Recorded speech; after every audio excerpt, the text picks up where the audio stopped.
I said, I think.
Yeah.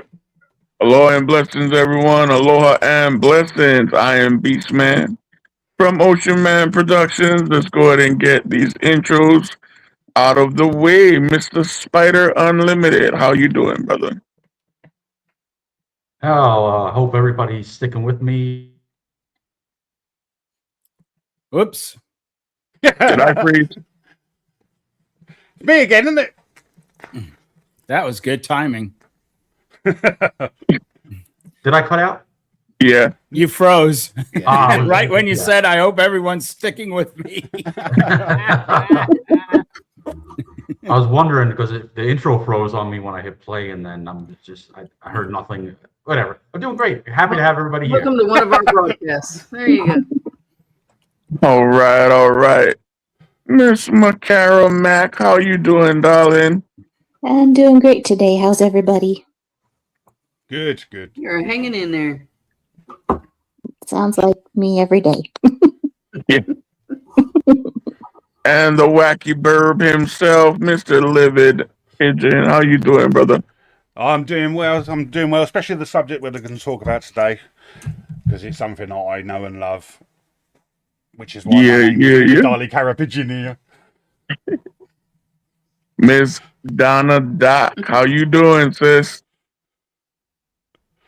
Doing good. Waiting to see what Pigeon's got up his sleeve regarding our subject today. Yeah. Cannot wait. Mr. Rohlin the Wretched, how you doing, my brother? Oh, I've had an interesting morning, which is why I was the last one here. And unlike Livid Pigeon, I have nothing up my sleeves today. So,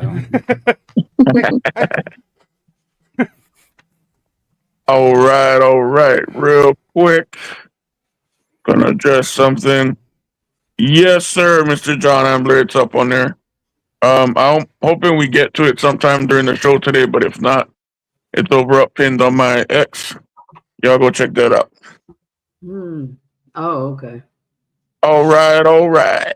Mr. Spider, you gonna run this chat? Yeah. We got Pyewacket joining us. First one in, gold medal. Hello. Thank you for being here. John Ambler. Hello. The cheetah herself, Miss Mego.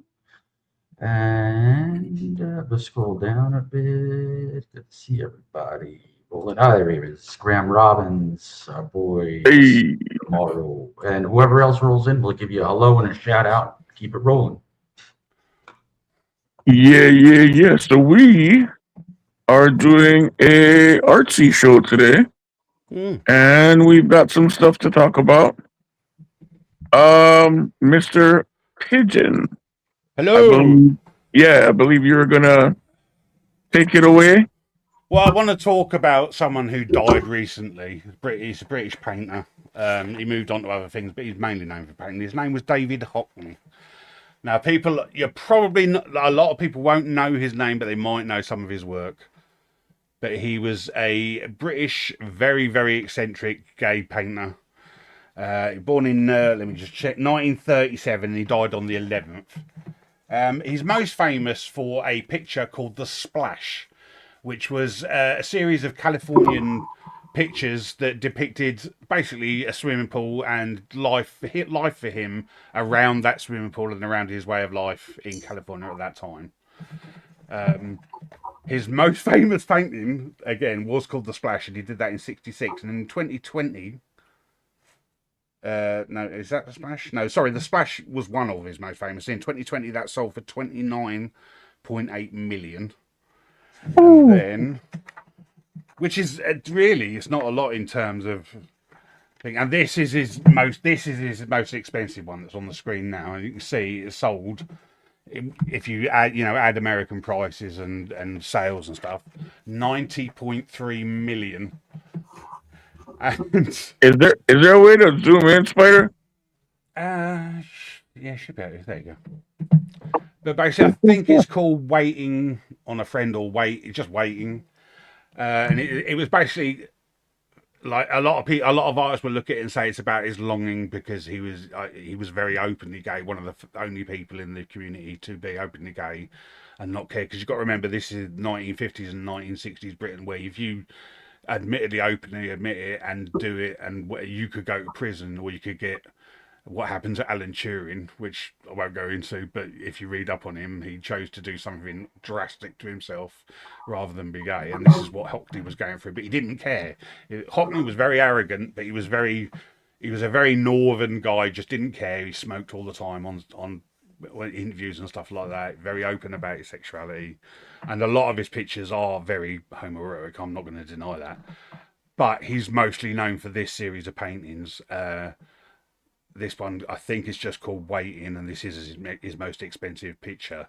But it basically does give a good viewpoint of what his pictures were like. And this is what I like about him, because his lines, he used to be able to draw you into a picture by just doing the most basic picture. You didn't have to be a perfect artist. You didn't have to draw someone exactly, as they would be seen in real life, He's very out there with the way he drew. Childlike, in fact, a lot of people would say. But Right. he did it in such a way that you get drawn into the pictures. Like his lines and the way he centered his pictures were amazing to me. And this is just one of those pictures. But it's not just that, it's what he went on to do. Because in the early 80s, and I think there's a photo I showed you, that he started to do photographs and collage work. And he was one of the first people to really do that and make it big and blow it up. There's again, he did a few of those things. He did a lot of things with film, and bringing photography into that, and Polaroids and stuff like that. He's just so influential not necessarily in the pictures, because you can either love or hate them and his style. It was more about how he moved forward in what he was doing, and that he was willing to take on new technology to use it. I mean, just before he died, the few years before he died, he was using an iPhone to do his pictures.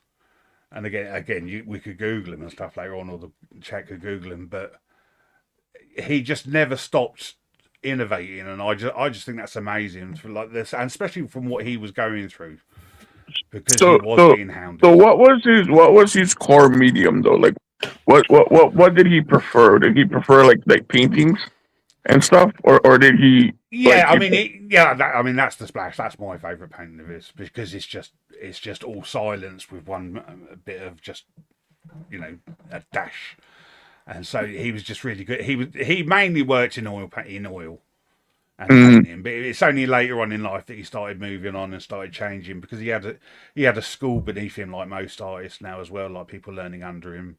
But he obviously learned off other people. Like the people I'm going to mention, like Hogarth and stuff like that. He's obviously very heavily influenced by those sort of people.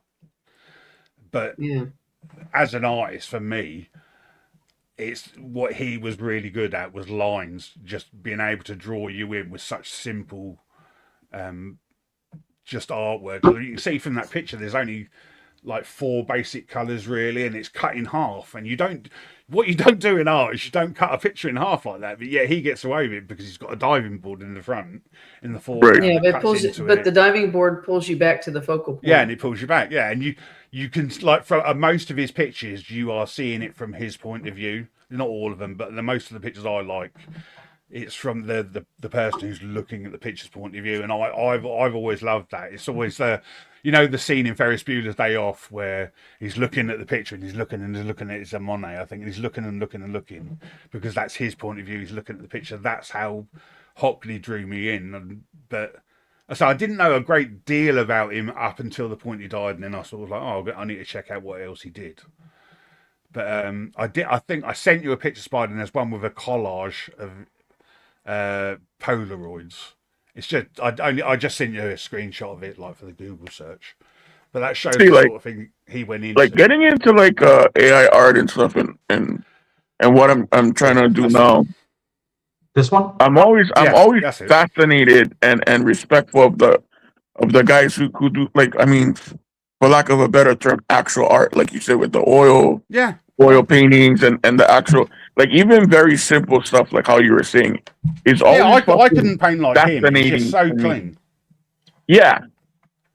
But then he went on a did stuff like this that's on the screen, and he was just playing around with photography, but you know, like, to be able to put a picture together like that, some people can't do it. I mean, you see it a lot now, especially with AI. You can see lots of pictures turned into one picture. But he was pretty much the innovator of that. And, you know, people were doing it before, but they didn't do it in... Like, he was able to take that genre and still put his style into it. And it amazed me that he was able to do that all through his career. But, you know, there are things I've got to search out now because I've only just quickly researched this today, really, about him because he died and stuff. And I did like some of his stuff. But I'm finding pictures myself that I find amazing that I never knew he did. That are like stuff that he's been influenced by Picasso and Constable and Turner, but he's done it in his own style. And there's a picture called, was it Going Up Garraby Hill, which is... it's basically a Picasso, Van Gogh type picture, but it's nothing like he's done before. But you can still tell it's a Hockney, and there's not many artists that can do that. You know, there are the Picassos of this world. You know, you instantly know who they are. But for me, Hockney was like I could always tell it was a Hockney, no matter what he was doing, whether it was photography or some of the, like, not AI as such, but he was using an iPhone to like draw. He was literally drawing on the iPhone and stuff. And he was just willing as to an accept artist that. too. As an artist too, you do develop your own style because Macarah is also an artist. And if you develop your personality and if you're true to that type of art, then it does carry through. That's why Jackson Pollock, Picasso, Van Gogh, that's why everybody were so iconic, because you can hang it up on the wall and even the average layperson would be able to identify at least one or two of that person's paintings. Yeah, everybody knows a Jackson Pollock, even if you don't know who he is or most of his art. If someone said to you, what is a Jackson Pollock picture? Most people would say, well, yeah, it's splots of paint and, you know, or something like that, or blocks of colour. So, or Salvador Dali was another one of my favourites, but I didn't mention because I don't really know enough about him. But, you know, there are certain artists that you like. I never really, like, I didn't go to art school. I was all self-taught.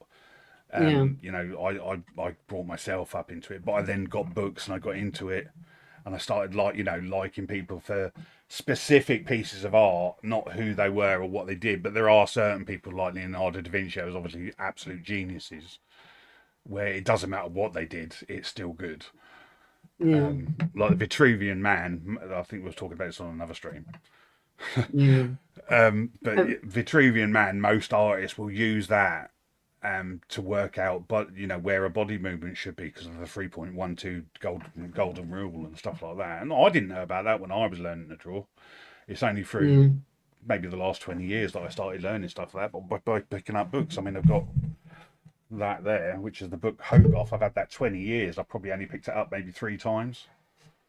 Hogarth. But that's what got me like this. I'll show you one of the paintings that first got me into really artistry, and that's this one. I don't know if you can see it, but that's called, I think, Gin Lane, and that's the first. It was a set of drawings that depicted Britain or England, London especially, as being a drunken culture. It's kind of where our culture came from. He was the start of talking about us like that, because Mother's Ruin was gin basically, and there was a massive epidemic of people getting absolutely hammered on it and becoming absolute degenerates in the late 1700s. And that's because people back then didn't drink water. You couldn't drink water because it would poison you, it would kill you, like from all the bugs and stuff in it. So people would drink beer. That's how you drank. Yeah. That's how you got your water intake. Yeah, beer, meat, and wine and shit, right? Yeah, and it was so weak basically that you could drink it and not get hammered. You would still be an openly alcoholic by the time you died, and you died young. And that's a lot of the reason why. But then that went on to cause people making gin and people wanting stronger and stronger stuff, and gin was obviously the cheapest thing to do at the time. And then Hogarth went on to do lots of stuff about prostitutes and corrupt judges and stuff. He was basically your equivalent of what a cartoonist in a newspaper would be now. That's a politicized cartoonist, something like that. He was basically like the 1800s version of that.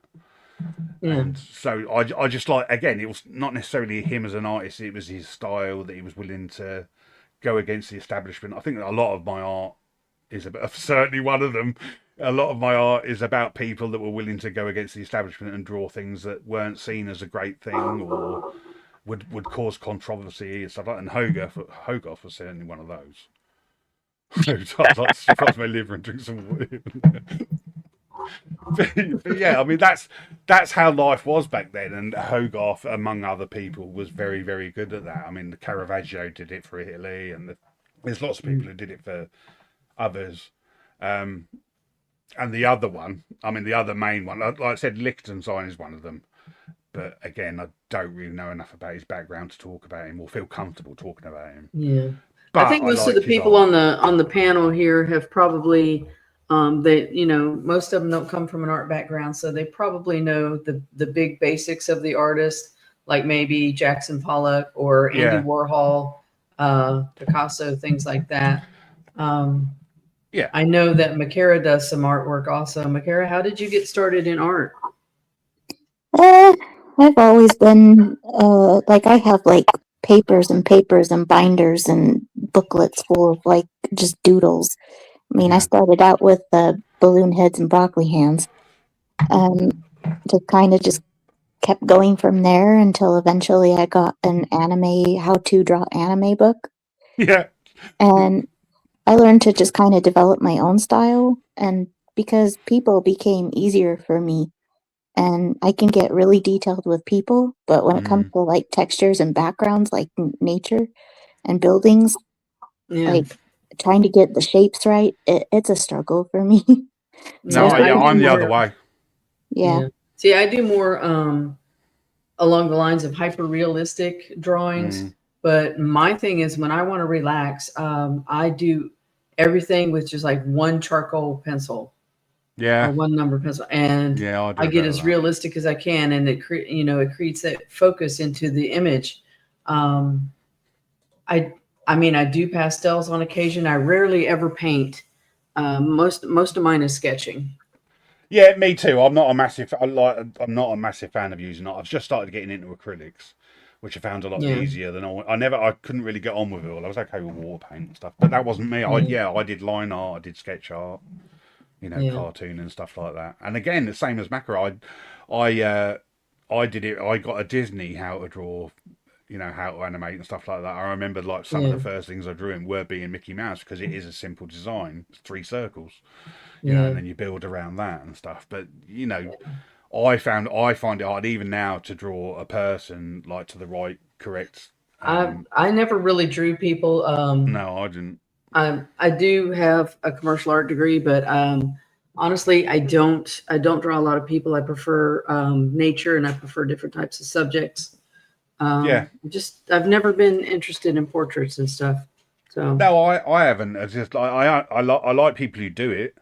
And I can tell the difference between someone who's really good at it and someone who's just playing silly buggers. But and I'm in between with my pictures. I do it for myself and fun, and occasionally a bit of work. But that's easy line drawings really. But then I know. But go on, carry on. I know Rohlin was around for the Andy Warhol craze. Do you remember when he came out with the Marilyn Monroes and the Campbell soup can and those? Yeah, I remember that. Yeah. Yeah. Well, his I think he influence was Hockney. Yeah, exactly. Yeah, and I remember Andy Warhol is what made a lot of artists popular. back He then. blew it up. Yeah, I mean, it was Yeah. him and basically Liechtenstein, but they were the first people to really do Yeah. pop culture art as we Yeah. see it now. Yeah, And I think I love the Liechtenstein. if you ask the average person, they don't know any more of the ones that didn't hit it as big media wise.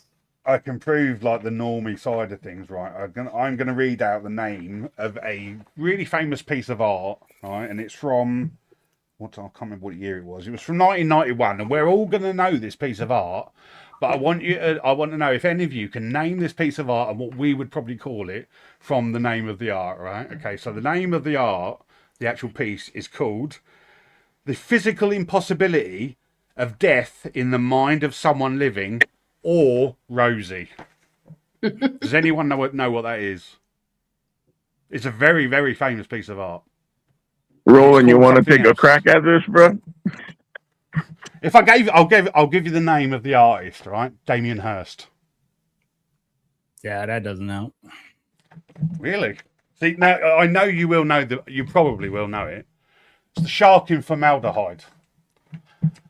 So I didn't give you pictures of that, but that's the point. Is like that an artist will give it a name, and it will have, unless you're sitting there and trying to work out the philosophical reasons of him writing that, and what it actually is two different things. And I like the visual, so I like it for being a shark in formaldehyde. I just find that's a cool piece of art. But I wouldn't then liken it to looking at that thinking that's how someone looks at death. We're just. I can understand it. I can understand what he's trying to say with it, but it doesn't mean that to me. What it means to me is, oh, that's cool. That's a shark in formaldehyde, So yeah, I don't think he was very familiar with a lot of people around America. No, he was big during like the late 80s, early 90s, and then he fizzled out a bit. It's like Tracy Emin as well, which is another famous one who did a very famous installation, which was she basically put a tent up with some sleeping bags on top of a bed, I think. I sent a link for Hearst. I titled it wrong because I have fat finger syndrome. It's in the email if you want to pull it up so we can show. Yeah, I think most people would know the picture if they saw it. But again, he did a really controversial one just after that people forget about, which was Jesus upside down on the cross in urine. Oh yeah. Which was basically in the same. It was in the same installation, and that nearly ended. Well, it pretty much did end his career because people did not like that. But again, I understood it as a visual piece of art. It looked amazing, but I could understand why it pissed people off because you're basically saying, "Screw Christ," Yeah.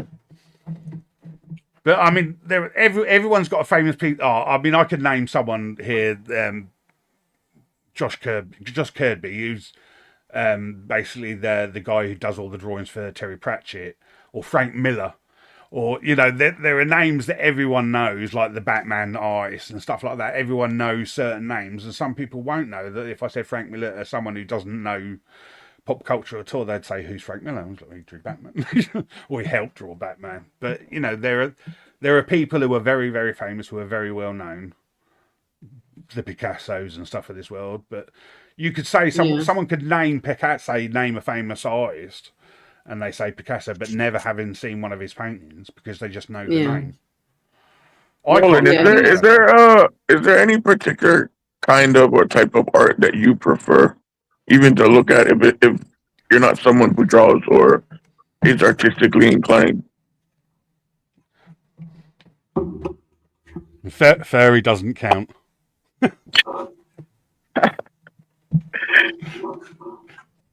Roland, you got anything for us, man?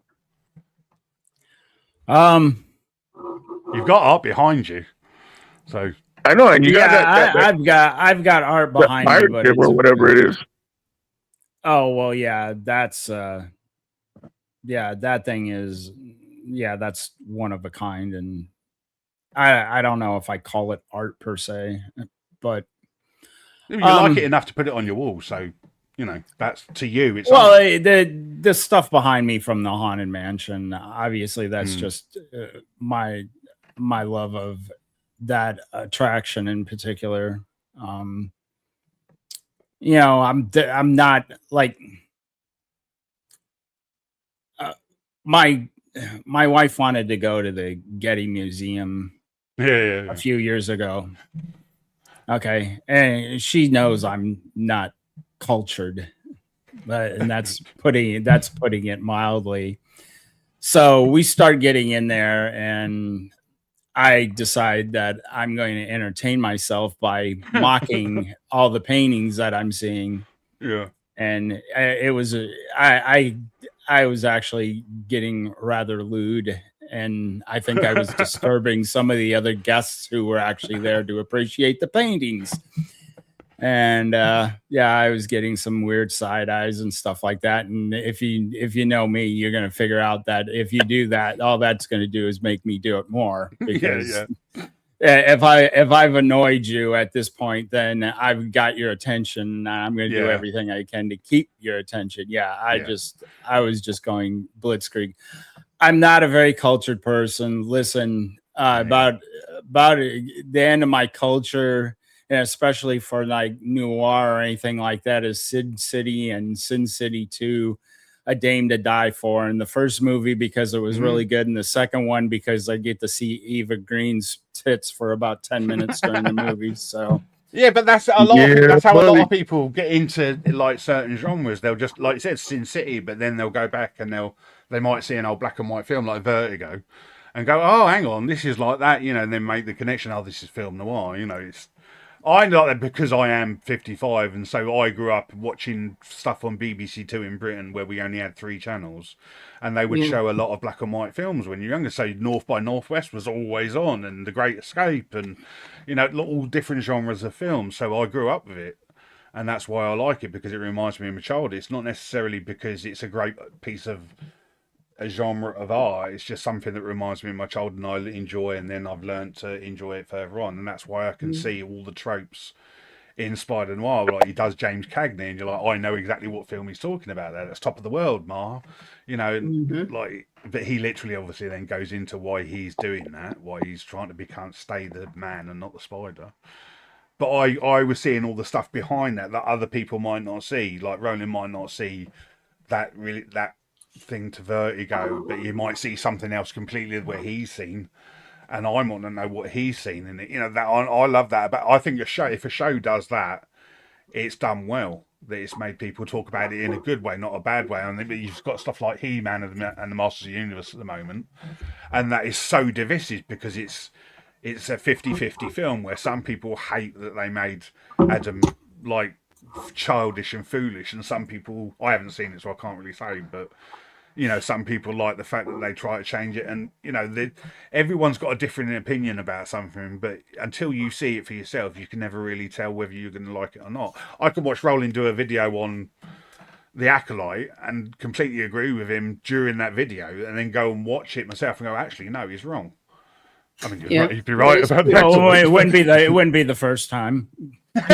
People disagree with me all the time. Oh yeah, but you've made it when people disagree with you. Maybe not the Acolyte, but some stuff. Yeah, but everyone's going to be like, there are certain things that people on FNT or G&G or whatever have said about a show, and I didn't see that myself. I quite enjoyed it. Generally, you can pretty much agree with that. Is kind of the reason I really don't watch their reviews and stuff for the most part, because I prefer to watch something and make my own opinion about it. Yeah. Maybe I'll watch their reviews after I've seen it. But a lot of people jump on the bandwagon of reviews. But there's people like Rohlin. Everybody's trying to be a critical drinker, aren't they? Yeah. Just hanging on the coattails. They do really good ones. Mike's done some really good ones. Yeah, there's a few people out there that you don't really see, or they don't come up on YouTube because the algorithm doesn't show you. we've all got quite a tight-knit community of people we follow, like the critical and stuff with the big guns. But then there are people like Rohlin and other small creators that are just, like Mr. H Reviews and stuff like that. Where it's smaller, but they're building a community because they're not necessarily saying the same thing as Gary or someone else, but it's more or less the same. You can tell when someone's got your same frame of mind, you know. Yeah. And like I don't want to say sides, but there are sides. But there are. And by the way, Roland's links are below in the description, so go over, like, subscribe. Go over and watch him. He's got Watch. some good videos.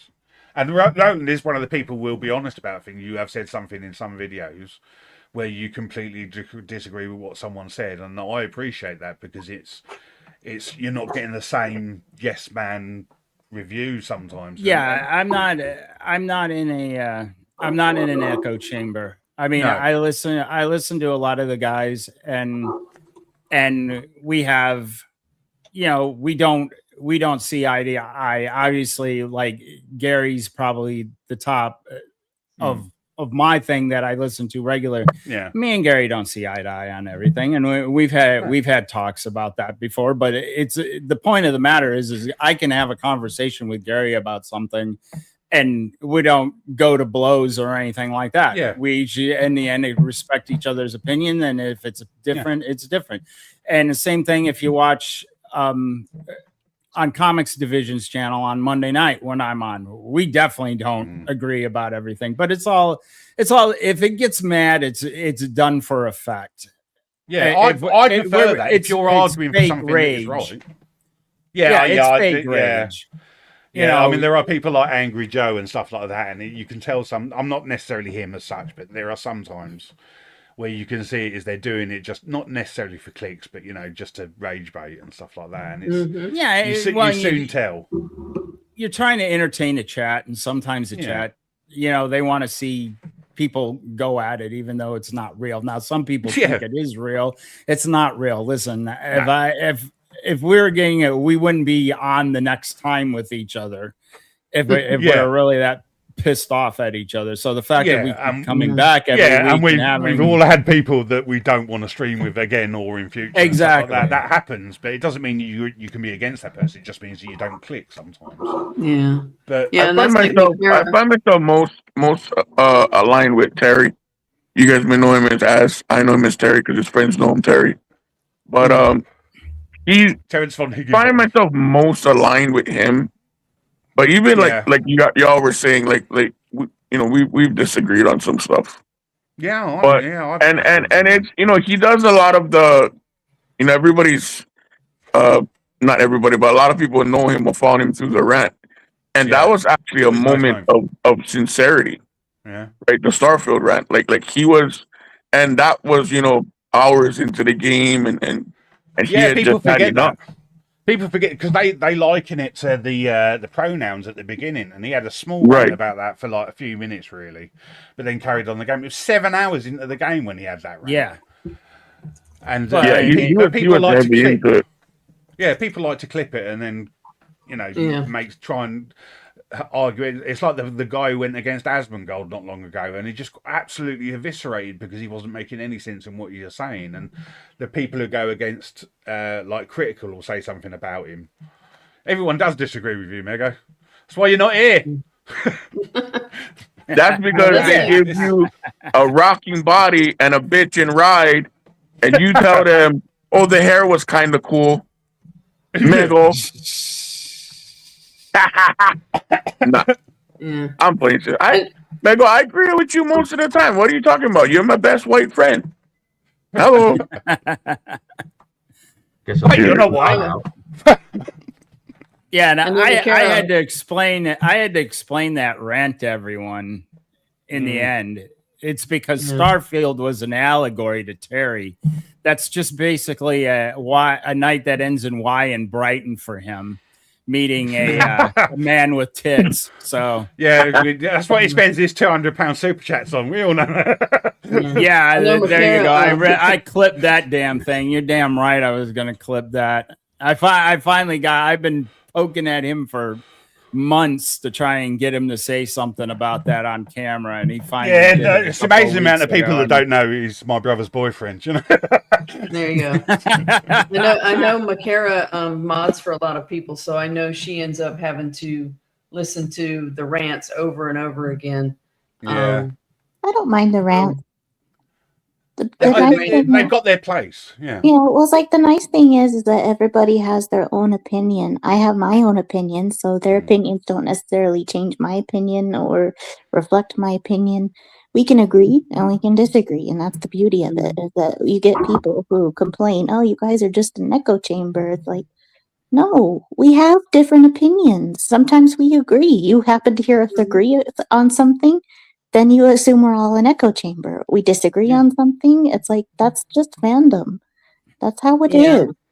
And to you, you don't get it because you just want to disagree for the sake of disagreeing. You don't want to have anybody tell you their opinions because it goes against yours and you don't want to feel insuperior. And it's like, that's not how it is with us. And people really do just, they don't get it. So when I had an opinion about the Supergirl poster. I didn't like it. I didn't like how it was styled. I didn't like the costume. I didn't like how she just looked bored to be there. And I got a lot of heat for it. And people were memeing on me. But did I go at them? No, I laughed at the memes. Someone blew up my forehead and made it all. I was like, cool, Megamind. But like, I just made fun of it. It's like, you guys. Someone's like, do you have Down syndrome? I was like, no. Do you? Yeah, I posted a reply on Instagram for this guy pushing the monsters and stuff, saying there's no harm in the aspartame, and I told him about the person I know that almost died from aspartame poisoning from Diet Mountain Dew. And people went ape shit and started demanding that I be ratioed and all this other stuff, and I'm like, you know, if you feel that you're doing the internet world a service, you just ratio my post all to hell. I really don't care. Yeah, I think all of us in here, or certainly on X, but maybe on YouTube as well, have had discerning viewers, and also had dissident viewers that will just hate on you just because you know Gary, or because you're a part of the 199, or because I like Damien Hirst, it's something how dare you like Damien Hirst? He put Christ in a, blah blah blah.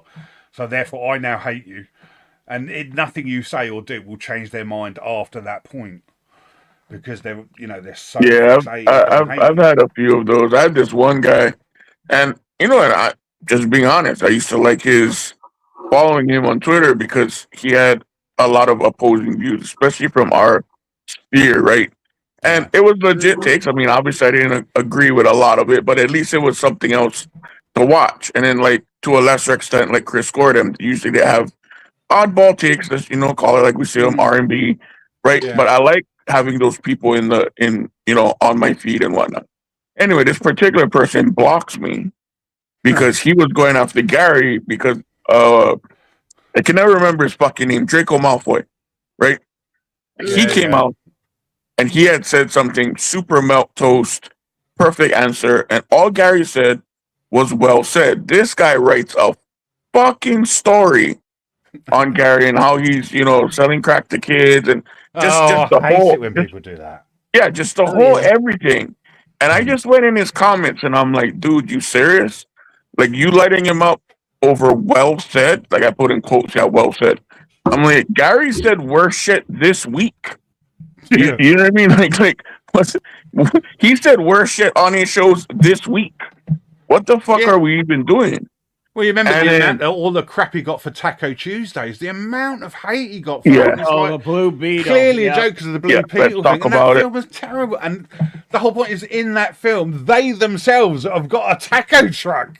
And it's like they're taking the mickey out of their own culture, yet he's seen as being terrible for making that joke, and it's like well, that's why a lot of those activists that pose as writers, they can't write comedy because they don't make fun of themselves. They can't make fun of things, and everything is offensive to them. So it's like the comedy isn't there. So a lot of the Well, Marvel it's the same humor. reason why they can't meme and they don't get memeing at Mm-hmm. all. Mhm. And It is, yeah, that's a weird phenomenon. That they do not understand it at all. I mean, even like we go even to Trump. Trump has some people, and the funny thing is, anybody that thinks Trump's doing all that, no, he has people doing PR, that. yeah. And probably one of my favorites was the one where they're flying the fighter, and they basically just shit on all the Oh, the shit one, yeah. Oh yeah. And then Harry Sisson like loses his mind. I forget what he was on CNN or something. And the president doesn't have anything better to do than to have memes of shit falling on me. I got news for you, dude. The president, you're right. The president doesn't have the time. He hasn't got time. Somebody running his account is doing it. You dumb little shit. It's like, you are not worth the president's time. No, yeah, it's like most politicians, like even over here, like Keir Starmer, he doesn't write his stuff, and he certainly doesn't read it back and go, oh dear, they don't like me, because you can't go forward. We can't do that. There are like, if you get to a point where you are someone like the Critical Drinker and you've got 1.6 million views per video, you can't go through all of your X account or your comments and stuff like that. You have to have a PR team do it for, well, not necessarily PR, but moderators to do it for you. And yes, there is a bit of like wheat and chaff, and you only bring up the good sometimes comments and stuff like that. But that's the good thing about super chats, because in our sphere, in our community, we feel like no matter what it is, unless it's like clearly racist or something like that, you have to read it out, whether it's against your opinion or not, or you feel, that's what most people in our community do. I mean, Jeremy's well known for that. I mean, he starts wars for it, and he's very, very good at it. He's brilliant. I think he is one of the best at drawing in super chats on the internet. There's not many people who can do it like him. Oh, Jeremy is the ultimate grifter. Oh yeah, he's a master, and he's proud of it. He is one. He owns it. He does. Yeah, like you can't even troll him on it anymore. If you try and troll him, he'll turn it on you. He's just gonna freely admit to it, and he's gonna say, and you need to send me more super chats, because and then he'll get 500 super chats saying something about grift attacks. Yeah, I love that. I think it's hilarious. It's absolutely hilarious, and I've gotten Gary to say some pretty racist things. So because he I think that he has to split up some of them. So I've seen you put in a few things, like in the third super chat that he's already halfway through reading it. And probably the worst one. Probably the worst one was the joke the day after Juneteenth last year, which was basically targeted at Ryan Kennel, because Ryan. And I basically said, Ryan, I failed my biology test today. They asked me what is commonly found in cells, and apparently black people was the wrong answer. And he's already halfway reading it out before. It's like, no, I'm not going to read it too late. It's on the screen. And the whole panel just, when it hit, the whole panel just died. I mean, they were all. I almost knocked Disprue right out of his chair because he just wasn't expecting it. And then Gary calls me an insensitive bastard. I'm like, okay, yeah. But you were one of those. You were one of those, like what you would call like a reply guy at the time, because I didn't know you, or you weren't like streaming and stuff. You were just a guy in chat sort of thing. But people used to look forward to your super chats. I know I did. Like when it had come up with the super chats the end of the day, you knew that you would probably come up with one, and it would just always destroy him. So long, so good, so long, gay boys. That became a part of FNT. That's still my sign off. It's still my sign off. I was kind of disappointed the F and Q thing never caught on, the Friday Night Queers. I tried to get that one, and that one just wouldn't catch. I was hoping and praying.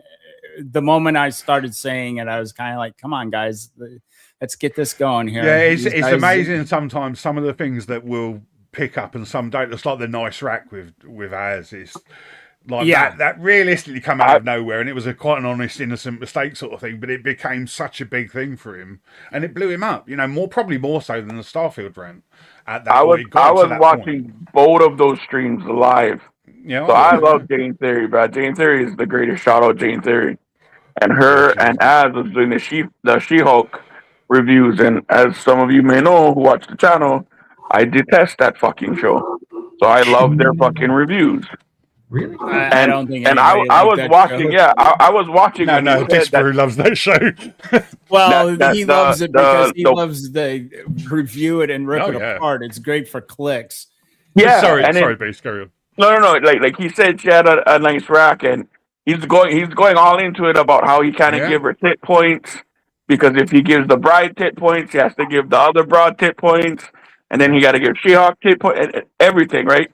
And then that, I don't know if it was like Tuesday, Wednesday, then Friday comes, and then they call it out as you know, the bride being a tranny, and you just see him die. You just see him die inside. Yeah. But that was the I think wasn't that the same stream he did? The 38 seconds thing came up as well. Like, I think that's the first time you mentioned that. It was just certainly around that time, and that became it's around the same time. But yeah, Beast is right. He died that day. I also kind of sucked the soul out of him once. The Drinker was on once, and this was when I was running the As Isn't British thing. So anytime a Brit came on, anytime a Brit came on, I'd thank them for bringing proper British representation. And then with Drinker is a Scot, and I obviously know he's a Scot, and everything like that. And I actually thanked him for bringing proper British representation to the show, just knowing how wrong that was. And you can just see the life just goes right out of him, like. And then the worst part about it is Shad, I think, leans into it and goes, "Can Scots identify as British?" And freaking they go into this whole offshoot about identification, and it just had to kill Az. But yeah, I made so many of those man tit jokes that Az won't let me make anymore. He's threatened to mute me permanently and ban me from his channel and everything like that. So I can't make those anymore. Yeah, there are certain things he doesn't like. It's not that he doesn't like you saying he will meme on it. It's like the microwaving of tea and stuff like that. And most of the British FNT, or certainly us, will the microwave. But we don't really mind. But it's actually just like a how dare you 1776 and all that sort of thing. You know, it just starts a little wars. It's like me and Beardo, it's like I would always joke about him on stream and stuff like that. It's not that I dislike him, it's just that he blocked me over the Gina Carano fight. So that just starts a little just back and forth, and I've even emailed and said, look, you don't mind if I just do this, because I don't want to like rub anyone's noses, or I don't want to step on any toes and stuff when I'm doing this. I am just joking. So Rohlin, were you the one who started the As Is Not English? No, not specifically, but I really started it. I forget. Damn, I forget. Somebody was on and actually thought seriously he was from Papua New Guinea. I don't remember exactly how that goes. Let's find out. But yeah, I just heavily leaned into it, and I've leaned into it for 4 years. That one I can still do with him.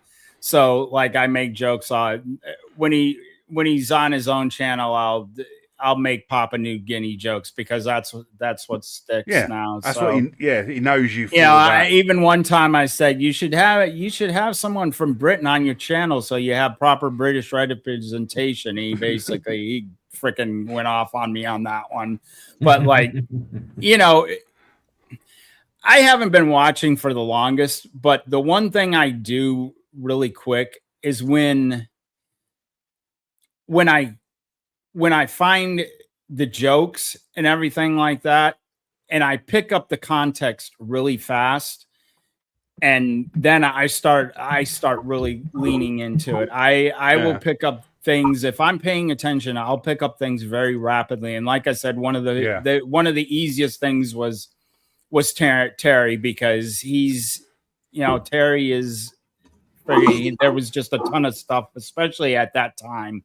Everything was going wrong for him. I mean, all of it was just being thrown at him. I mean, Jeremy with the gay stuff, I still, when I send chats to him, I always sign off "Love you, Fig," which is a joke, which is an inside joke. And like Gary, now with Gary, I usually, my first part of my chat always has either a Springsteen or a Bon Jovi lyric in it, because how much he hates it. I know he hates that shit, and he always curses me out.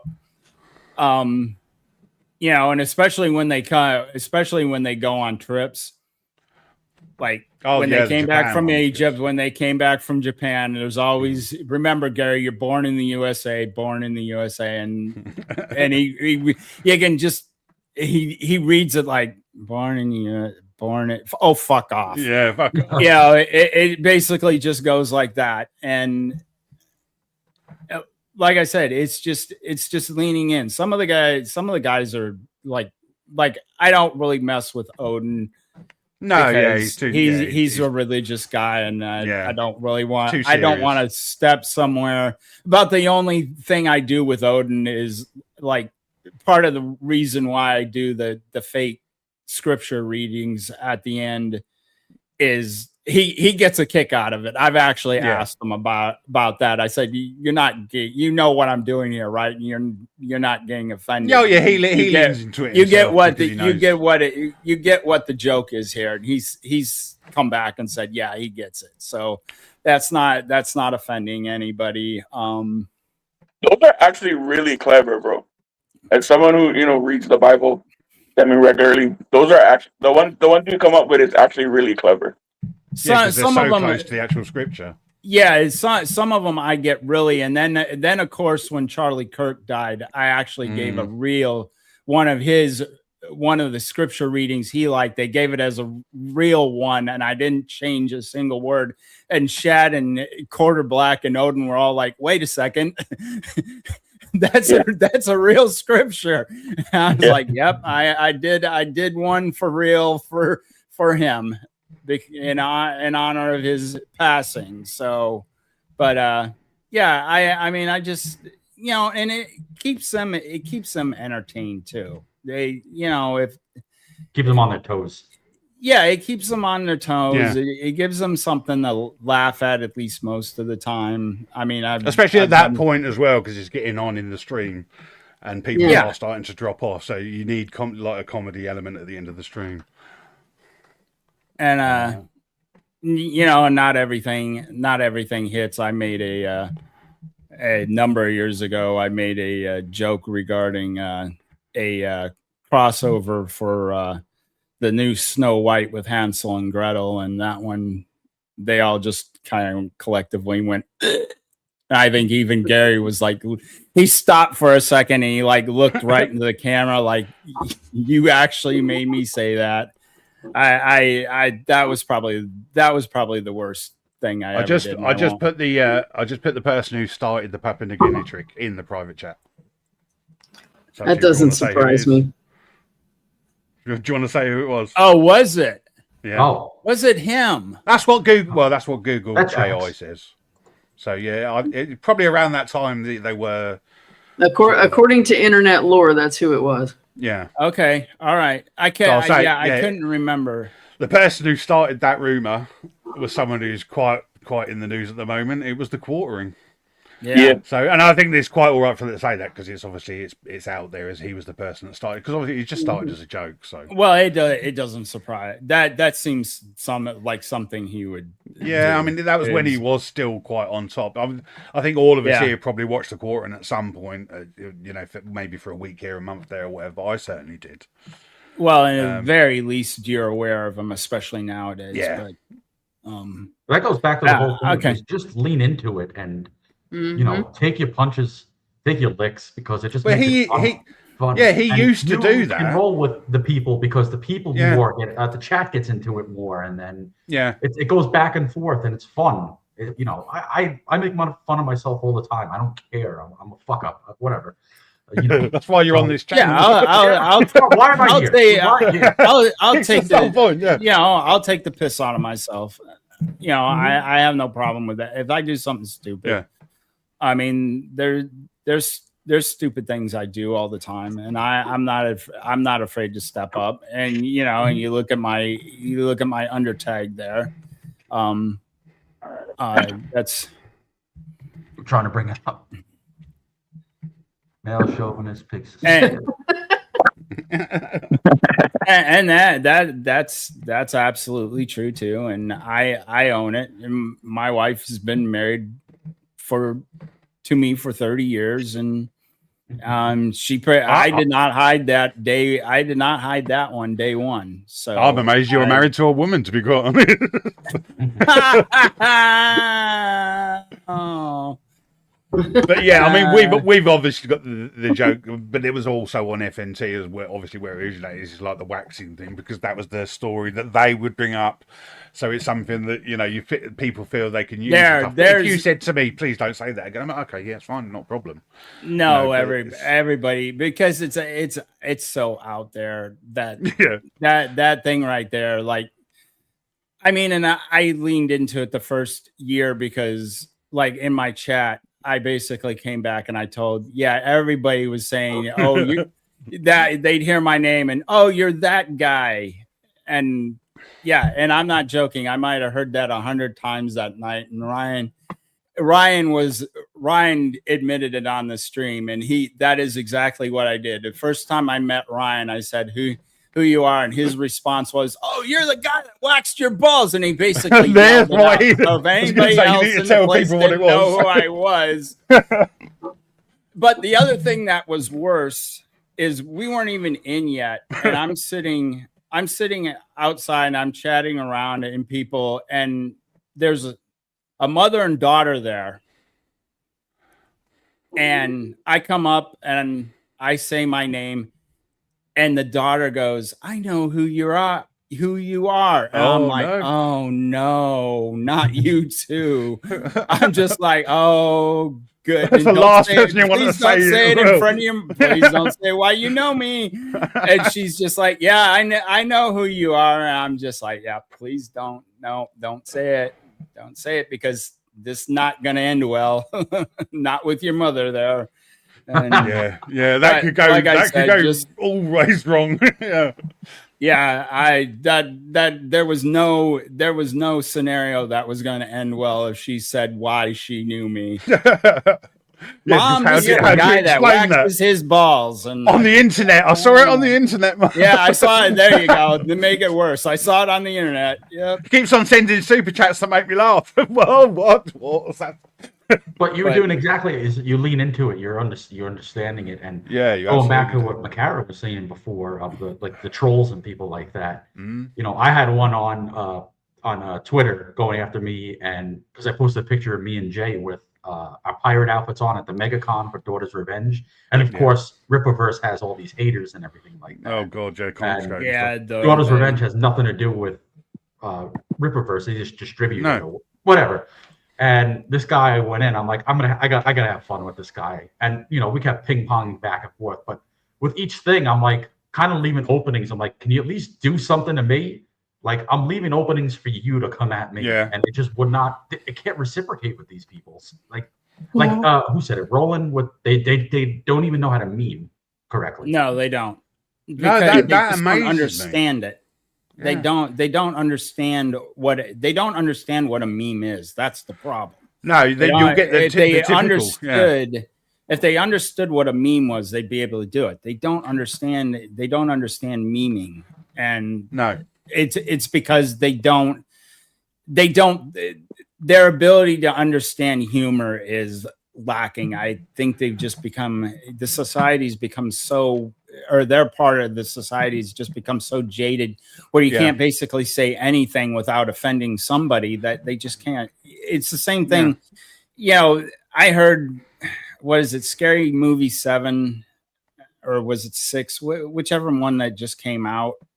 You everybody was hoping that was going to be like the return to form for horror comedy stuff, and basically the Wayans have also forgotten how to make people laugh. Oh yeah, I've heard that was what I heard. That is what I heard. I wouldn't go see it because I was kind of fidgety, and then everybody came in and said no, and I have a limited amount of time to go see movies, and a lot of it has to do with being on a Monday Night Meltdown. I have like my marching orders from Ian, and sometimes I really hate the marching orders that I get. So, but they've lost the ability to make fun of themselves. They've lost the ability to laugh at themselves, and that's the whole thing. That's the difference. I can laugh at myself. I mean, I prefer to laugh at other people, but I can dish it out and I can take it. I've taken a lot. There's a lot of things I've absorbed through the years. And so you've taken a lot and you've absorbed a lot through the years. It's good to know. It's good to know. Phrasing, bro. And there you go. It's Pride Month, bro. Phrasing. Yeah, it's Pride Month. Yeah. Yeah. Well, that's another good point too. Is like you were saying about the people memeing, and the people are throwing jokes out there too. It's like FOMO. They have the fear of missing out if they don't send the joke out there, or it doesn't even have to be a joke. It could be anything. They're just throwing it out there and hoping it works. And if I don't have a joke, if there's something funny, I'm not going to send something out. I'll sit on it, wait for it at the right moment to hit. A slow burn, slow burn comeback. Anything. Yeah. If somebody says something, I don't have a response. I'll eat it, whatever.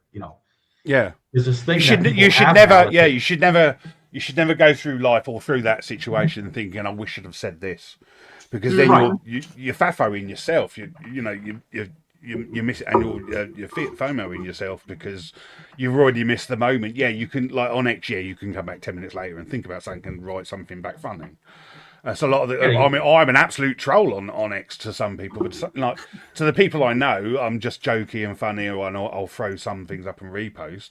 But to someone who is, you see trolling someone else, it's like if someone comes into Beast's chat and says something really bad about him, I will absolutely slaughter them, because it's not because of anything they've really said, but because Beast's my friend and I'm backing him up. So there are some people that I'll back up, but there are also some people I'll back up even if I don't know, because someone said something really bloody stupid. And if they come back at me and come back at me with a good one, and we have a good back and forth, even if they're extremely left or something, if they nail me, I will follow them, because they've had the balls enough to come back at you and say something that makes you laugh. And that's how you find different point of views, and you don't become an echo chamber. Sometimes you do have to. I feel like that's how me and Pigeon fucking met on X. Yeah. We're going back and forth about something. Yeah, it would have been something to do. It would have been us and No Name and Lady and stuff like that, just taking the mick out of someone. And you've probably come into a chat, and because you were friends with No Name before me. I think that's how we met. Yeah, but that's how a lot of people met. You'll see someone will say something funny in somebody chat, and you'll follow them because they've said something funny. And it's, X is a bit of a pit at the moment. I said I was limited for 4 days because someone might have said something, or someone might have been mass reporting me. We don't know, but there are people. There are people that hate. Yeah, there are people that hate, and I would never mention those people, but it's fairly obvious something was going on behind the scenes. But it could have also been just an AI thing, because that's what's happening with YouTube at the moment. It's happening with X. They think you might be AI, so they limit you until you prove you're not. But the annoying thing about that is, I was verified. I was blue tick verified with ID and stuff like that, because I had to be, because of what I was planning on doing. I'm going on to YouTube eventually. But they still limit you, and it's like I had to wait 4 days. I had to do the same thing. They were blind when I was saying. I used to send out my YouTube videos on X, and I just group like one big group. And for some reason, they started saying that was spam. Well, I'm blue check too, so how is a blue check spamming again? So, you know, and I had to redo it and chop everything up now and Yeah. send it out in pieces and groups. And then, you know, Proctor Deuce decided that he just was going to mess with me. And now I decided, well, I'm going to just mess with you back and I'm going to send you your own. You're going to get your own post every time now. So, yeah. But Proctor's one of those, I think I followed him through the same procedure. It's like he was in one of our chats and he was just out there funny, and like I started bouncing off of him, realised you got the same sort of sense of humour, which is basically sarcasm, and you end up either following or blocking that person. It's one or the other, or muting. But everybody's going to have enemies and detractors.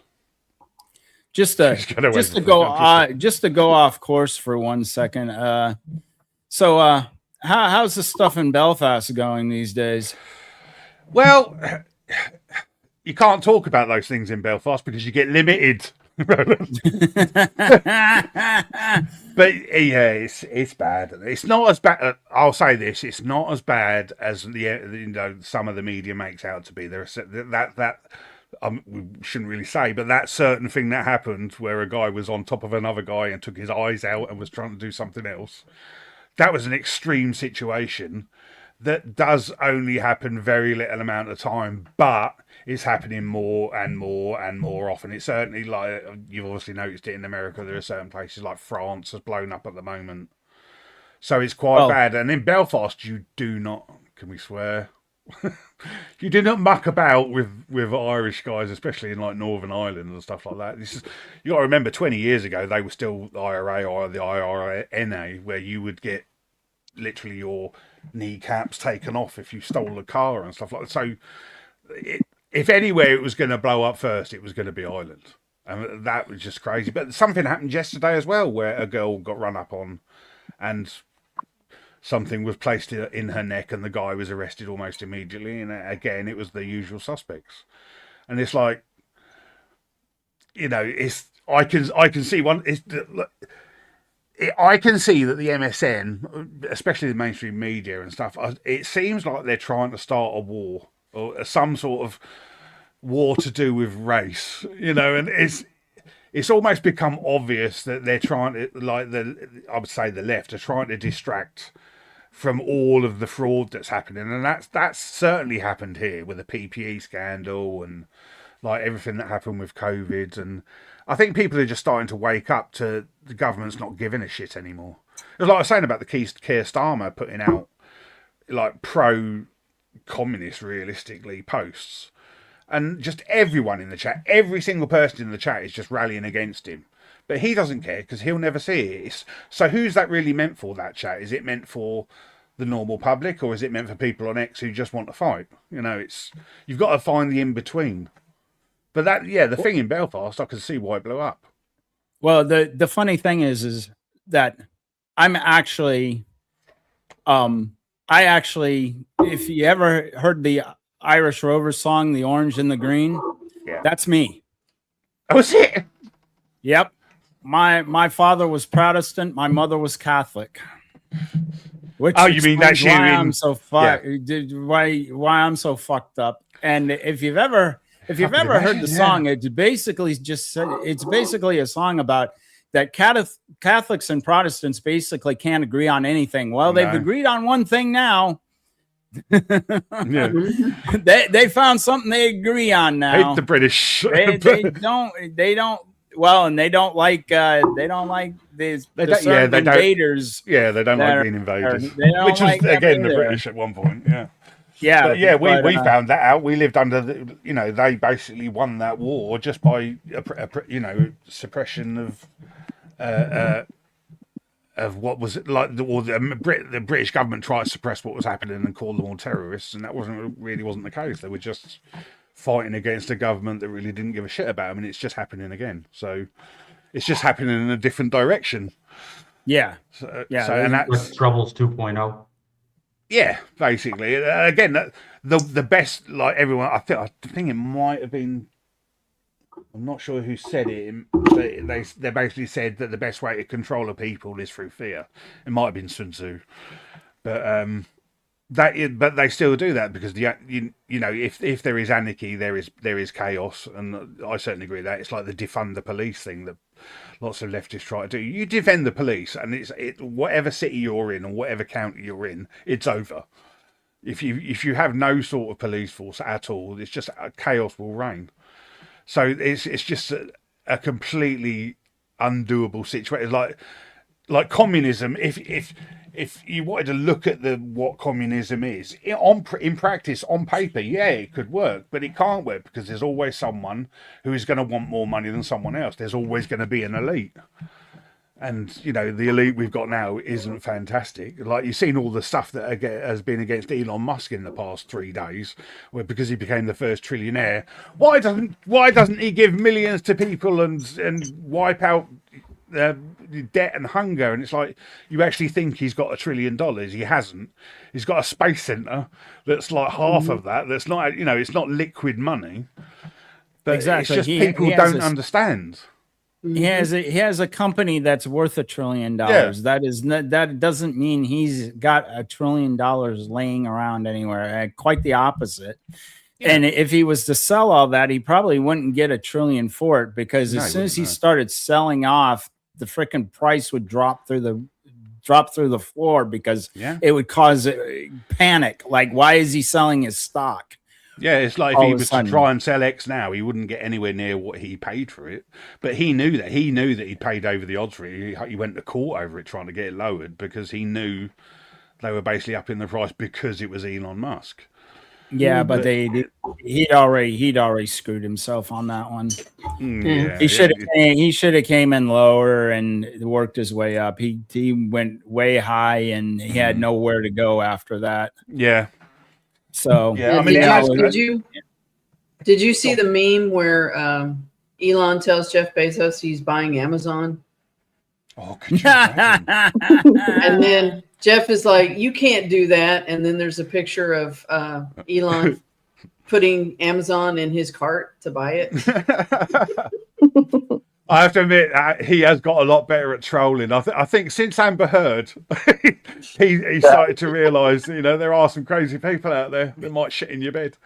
But yeah, he's become like a master at trolling. And he's another person that leaned into it, where everyone was pulling him up about not when he was playing, what was it, Path of Exile and Diablo and stuff like that, and it turns out it wasn't him, or allegedly it wasn't him, it was someone else.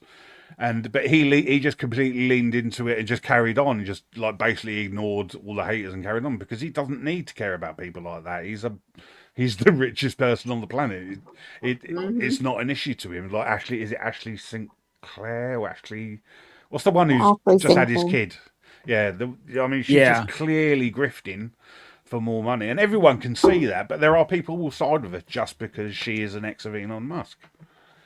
Is it, what is that, the St. Clair broad or whatever?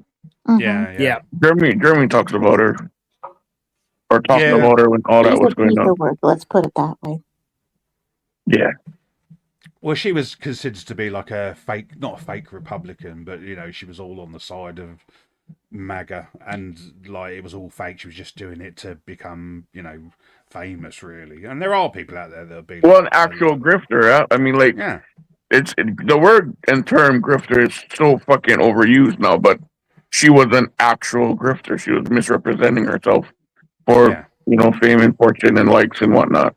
Yeah, and the thing is, like, a lot of society now, like a lot of younger people, certainly millennials and downwards, that's all that they think they can do, is because they're just so taken over by YouTube and TikTok. And, you know, I can be famous if I just get one TikTok video to go viral. What shall I do? I'll eat NyQuil chicken. That'll make me famous. And it's just led to worse and worse and worse things, like Mitskiff, like kicking people's doors open and walking around their houses. And I mean, we've all had stories, like there are stories of TikTok like deaths and stuff like that, where people have just done absolutely stupid things, like the latest eating fucking Tide Pods.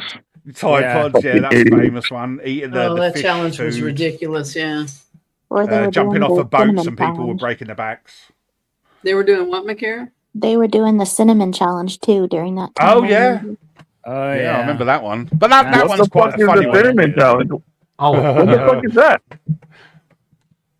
Tell him, Macarah. Oh, I'm sorry, what? Tell him What what is the cinnamon cinnamon? challenge is. Yeah. So you basically take like a spoonful of cinnamon, but it dries your mouth out. You can't really swallow. And you're just sitting there with it stuck in your mouth because you just can't get it down. That's Rohlin on most Friday nights. Hey-o. Yeah. Here we go. Yeah, the gay jokes. Yeah. Well, there was also- Jokes. We when I was in got to high drag school, we had the our milk stream through the challenge. mud at some point, otherwise it wouldn't be one of our streams. I think we've probably dragged a few people through the mud already tonight. Probably a couple of people who won't be happy. Well, But speaking that's- of flamboyant gays, we have a friend of ours, Mr.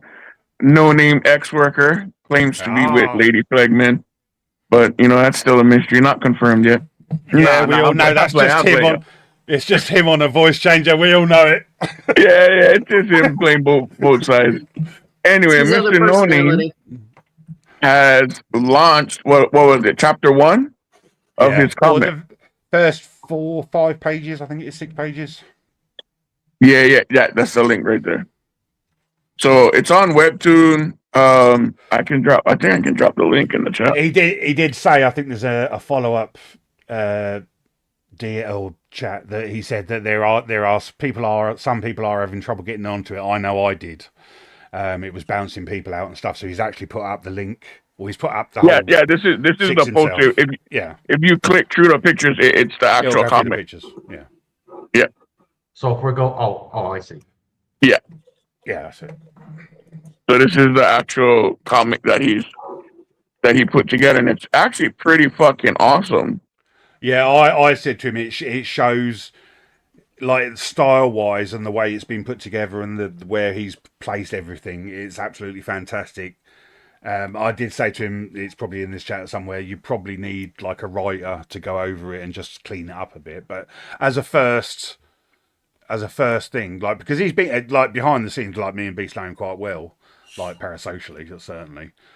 But we've seen him come up, and like this is the culmination of what he did. Like his music video was absolutely fantastic. Yeah. But it's a very niche thing, and this is niche as well. But I think this is where he should be going forward. It's this, like, visually, this is one of the best comics I've seen in a long time, since ISOM and stuff like that. It's I think this is where he should go. But Why are we highlighting this dumb stuff, Spider? Why are we highlighting this trash, Spider? well, no one's talking about pineapple, so before we have to get something in. I wonder if I can kick Spider from the stream. 1 second. Okay. Yep, there he goes. Bye. Makes a change from kicking me. Son of a bitch. He's supposed to be my friend, Spider. But yeah, I think yeah, and the next time we're able to get No Name on, I think you should talk about this, because I think someone should pick him up for this. I I believe that's definitely- already been. I believe that Has date's he already already been picked been, up? set up. Good. Yeah. He deserves it. Tentatively the 28th. That is correct. just- Yeah, we're going to Yeah. be doing a British invasion. Yeah. Yeah. That'll be a Sunday. What was that? So, No Name. His cup down it. Yeah. Okay. Oh yeah. So yeah, I've thrown him some money here and there. But I love his art style. That's the argument we should really be having about is AI versus artists. Do artists? Because there are like the Shad thing. A lot of people against him saying that art it's a tool. It shouldn't be seen as something that's killing art, because it's not. I couldn't do what No Name's done there drawing wise. I couldn't come anywhere close to that. I could visualize it and I could storyboard it, but the actual art itself, the style he's got, it's so No Name, it's him. And I think that's what he's really. It's like Beast. When you see some of Beast stuff, it's Beast, because he's got it based in a certain frame of work, And I think there are a lot of people out there. Big old that would do bitties bad and stuff, fat but- asses. Yeah, but it's mine. that's the way you go in. Like say and Jeanette, she's got her own style, and then there's Treebeard's got their own style, and whatever you think about any of those people, you can generally tell who's done what. And there are people like, again, Rohlin said, the left can't meme, and it's because they can't do things like this. And when they do things like the Spider-Man comic where he turns out to be a cuck and Mary Jane is going out with someone else, or because they just don't understand how to do this sort of work. Yeah, Exactly. And like I said, as I said to No Name in and this pause on this one, Spider. Yeah, This right here, they cannot fucking do. Husband, wife, baby, they cannot do this. It's not just that they can't do it. They will hate the fact that he's drawn that. How dare you do the 2.4 nuclear children, thing that's, taking food away from us and stuff. They just don't. I don't understand why that has become such a thing about, not having children and stuff like that. I mean, it's fine to have that, want to have that. I don't have kids myself. I've got stepkids. But, it's just something that didn't happen. It wasn't because I didn't want to. It was just because the people I was with at the time, or I was going through the point where I could have kids, couldn't have kids. So we had dogs and whatever instead. But, that's like one of my biggest regrets in life, that I didn't have a child. But I wouldn't then try and push that onto someone else. You don't need to have children in life. You can have a perfect, that's not how the world works. Again, there's nothing wrong. There's nothing wrong with not having children and like having your own, living that life and having like 2 dogs and stuff. But then to turn against someone who is trying to do that, it's like do you know who Matthew Marsden is? Oh yeah, He's the actor who's in Black Hawk Down, but he's got 9 kids. Mm-hmm. And like he's on Twitter, and the amount of people that just go against him just for that alone, how dare you take taxes and stuff like that away from people? It's like, you're the one that's doing that. You're doing that as well in your own way. It's like, and all the people who are against this sort of comic would never buy it, but they'll hate on it because it's like the Hogwarts thing. It's like, how many of the people that were like the boycott Hogwarts because it's not J.K. Rowling, how many of those people would have actually bought it in the first place? None of them. None of them. Yeah, and none of them did. But it was. You can't boycott something if you had no intention of buying it in the first place. And here's what these companies are figuring out this year finally, which is why all the Pride stuff is going down. Is that nobody buys it. And and I'm probably going to be doing a video on that specifically targeted to Disney because I was at Disneyland. I was at Disneyland yesterday, and you know how much Pride stuff I saw? I saw probably one popcorn bucket. Yeah, that was it. It's the wrong popcorn. Place. They've cut way down on the. They've cut way down on the Pride stuff. Gone. Yeah. I can remember 2023, the Disney Emporium on Main Street, which is like the main shop in Disneyland.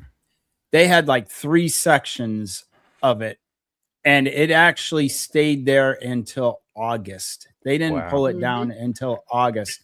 The following year, it was gone by the end of the June, and it was smaller, much smaller. Last year, again, gone by the end of the month, and it was even smaller. This year, nada, no gear unless they're hiding it somewhere, but I don't think Disney would do anything like that. If they had it, it'd be front and center.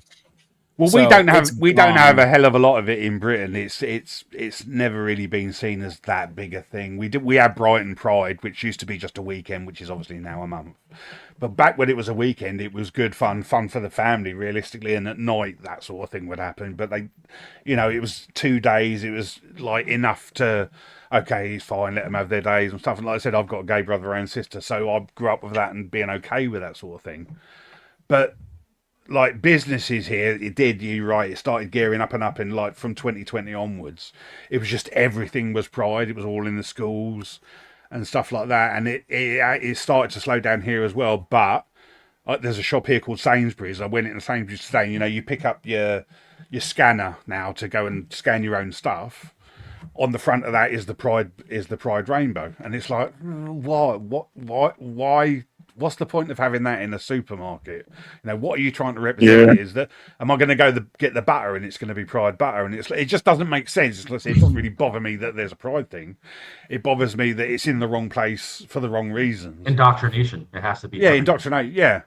It's like I said, gay brother and stuff, and he grew up in the 80s in Luton, for God's sake, like one of the worst places you could be openly gay. And he used to get bashed all the time and stuff like that. But that's, you know, that way of life and this way of life now, it's become like it started to get to the point it was accepted in like the late 90s and the 2000s, but then it started to overcorrect. And it's like the pendulum has swung so far that it's become like they wanted to put maps onto the LGBTQ. And if you know what maps is, you know what I mean. It's just absolutely ridiculous they're even thinking about that. You know, I can accept spirit animals and stuff like, yeah, whatever, it's a fad, it will die out. But, you know, trying to justify some things, it's like you're not doing it for the right reasons. You're doing it because you're an activist. It's like the people who got put in prison, the 4 people that got put in prison, was it yesterday? Because of the sledgehammer incident. And there were people trying to back them up, saying, no, they had the right to go raid this centre and like use a sledgehammer against a copper because they were selling Iranian missiles. And it's like, there's a video of these people smacking a copper in the back. And like they deservedly got 20 years between the 4 of them. But there are people that are like, because they're pro-Palestine, will back them up no matter what they did. And it's just ridiculous. Well, even like the kid who just got sentenced. Carmelo Anthony. Yeah, like there's been people like legit, like staunchly backing up this kid, and I'm like, bro, have you not like even peripherally like followed the trial? Yeah. Have you not heard any of it? Like, what the fuck are you even talking about?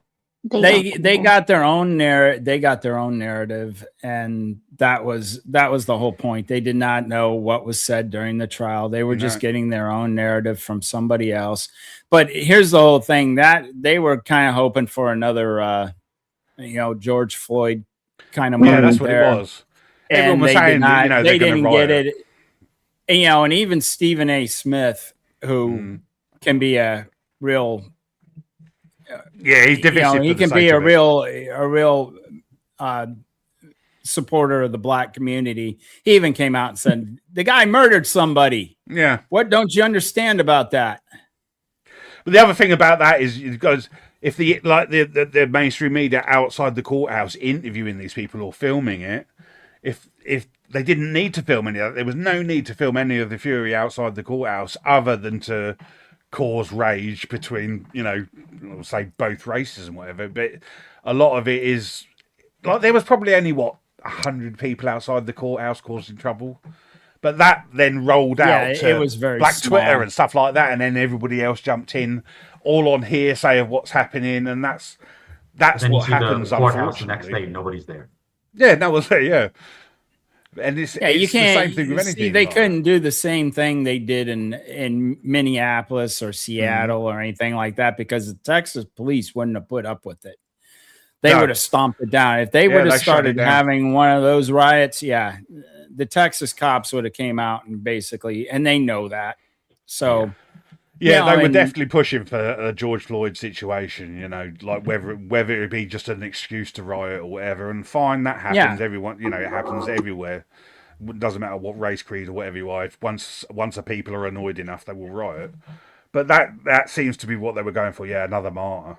And that George Floyd is the thing that made me pretty much turn from being quite left to realising that the mainstream media do lie their asses up when they found out exactly the hows and whys of that case without going too deeply into it. But it made me start to then question other things. And I think I've said to Donna before that Trump was really hated over here because of the way the mainstream media were talking about him. And there was a situation where, do you remember where he walked across a load of protesters and held up the Bible and everyone was like, oh, it's upside down and whatever. And he's just doing it for a party piece. And it's just about when they were trying to get him out. And I believed in that. Oh, that's a terrible thing that Trump's done there. How dare he do that to protesters? And, tear gassing them. Find out 2 years later when I'm starting to look into the George Floyd stuff. that they were burning down a church when he walked across to do that, and that's why he went there. Yeah. But the mainstream media, CNN and like the BBC, just left that completely out. And then the Very Fine People hoax and the Russia hoax, and we get that over here. Like everyone's trying to turn against Nigel Farage and Russell Lowe, but Lowe, because they are against the establishment and they're probably going to win. So they're just doing everything they can to stop that happening. And that's what was happening with Trump. And once you start seeing it, the fake news thing, you're like, maybe he's right. Maybe he's not right all the time. And there are some things he's done that's dumb like any other like president or prime minister. But in general, on a whole, that he's done, as far as I'm concerned, he's done quite well for you. But that's my point too. Is like, you don't gotta worship the guy, and then it's clear that he does fuck up sometimes. Oh yeah, everyone does. But I honestly feel he's been a net positive. And this is coming from a native, right? I generally don't like the U.S. government. I don't give a fuck who's in charge. Just as a Can't rule. imagine why. You know, like, hey. Space lasers, just space lasers. But it's like with all of this stuff, like how y'all were saying, like the George Floyd thing, and the mostly peaceful protests. Oh, that was yeah. Except for the whole city burning in the background. Yeah, right. that was and like specifically with that case, if somebody used to be a fucking dopehead and on pills and stuff, like clearly I faulted the cops for what happened because and this is why. When someone is in custody, you're responsible. Done deal. Bottom line.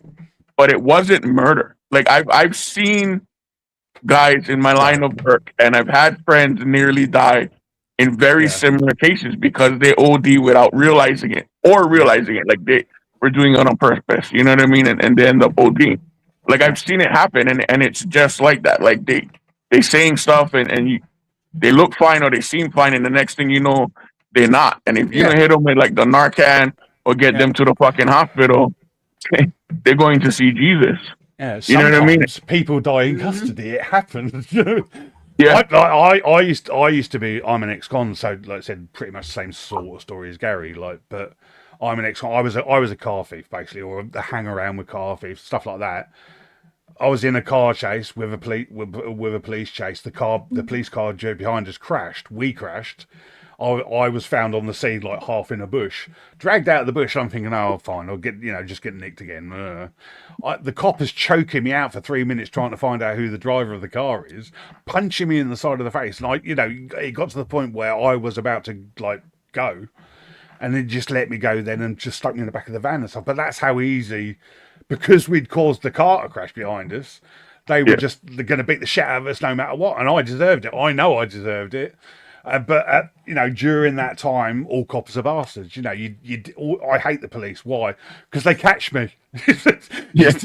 Just that's the only reason that I really hated the police. But then I got burgled, and it was like, okay, now I realise what it's like to have that happen to you, and it just completely basically changed my life from there. It goes both ways. Yeah. You see, as a youth, you see it from one way, and then as you get older, you come into realization of everything. And my martial arts instructor, he was actually God bless him, a police officer in Baltimore for a bunch of years. And I think, it's got to be 10 years now. Remember the riots and the protests when that guy died in the back of the paddy wagon in Baltimore? I don't, but yeah. They threw him back there, and apparently he died from. I don't remember if it was his wounds or just that it was hot or something, and he was stuck back there, and it basically turned into an oven. Oh I do. But I remember the incident. Yeah. So basically, putting it in layman's terms, the cops didn't do anything wrong in that respect because their job as a police is just to round everybody up, throw them in, and then throw them in jail. Because the whole point of that is if you not prosecute, but if you charge them on the spot, then that's when they lawyer up, and then that's when they go to the hospital, and then that's when they go free, and this and that. And it's like, in a city like this, you can't do it. It's just impossible. You never get anything done. So they would just round everybody up, throw them in. It's not like you throw them in any differently than anybody else. And of course, the drug addict's going to fight back differently, whatever. Yeah. So you have to just throw them in, and then once you get them to county or whatever, then you start the process of doing it. Yeah. Because you cannot do it on the spot. And he's like, that's just the realization of the whole thing is what these guys have to go through every day as part of the job. And they're trying to find the least lethal way of doing it. And it was that way. But unfortunately, that happened to that person. Who knows what happened in there? But yeah, I mean, there was obviously, there has been and is, and certainly in Britain, there was the police corruption and systemic racism and stuff like that did happen. I mean, was it the group of cops in LA that were taking down drug gangs and they were just keeping all the money, and it was a massive. Like it got turned into a film, didn't it? It was part. I can't remember which film it was, but it got turned into a film. Basically, it was like not Inception, but it was something like that. And, or like Training Day. The movie Training Day. With Denzel Washington. That's exactly that. Yeah, and that's basically based on a true thing happening, but it was a whole group of cops. And then there was the Karen Reed thing. It's like if you follow that trial, it's fairly obvious that the cops were clearly involved in the death of that copper. But there is always going to be corruption in places of power, whether it be the police, the army, anything, corporate even. There's always going to be corruption. And everywhere, like even out here where you wouldn't even think, like out in the sticks in Hawaii. And we had like a whole big federal raid because the guys at the chicken fight was paying off the cops and giving them dope and money for not read the chicken fights. And it was a whole big federal thing. Yeah, so if anything, it happens more in rural places because it's so it's quiet and it just gets through that way. Yeah, and everybody and then just that was a long time ago when I was just out of high school, and then just a few years ago, they had a big federal ice ring, federal raid on an ice ring, and they got cons, ex-cons, cops, prison guards, prisoners, like everybody got tagged with petty time. It was a massive fucking ice ring got taken down. Massive. Yeah. But it's always going to be that way. It's like no matter how much fentanyl you try to stop from going over the border and stuff like that, it's always going to get in because there's always someone affiliated with someone who's so powerful that they're not going to get stopped. That is always the way. But as long as you have to be able to accept in life that no one's ever going to be. You're never going to get rid of a drug trade. You're never going to have a life or a society where no murder happens, no matter how much you want it to, because that's just human nature. And the other part of human nature is greed, which is why communism will never work. It's why capitalism, when it gets to the point it is now, it starts to fall apart. And what's the in between of that? How do you got that? You got that video? You got that video pulled up, man? Yeah. Don't I got the all right, Joe.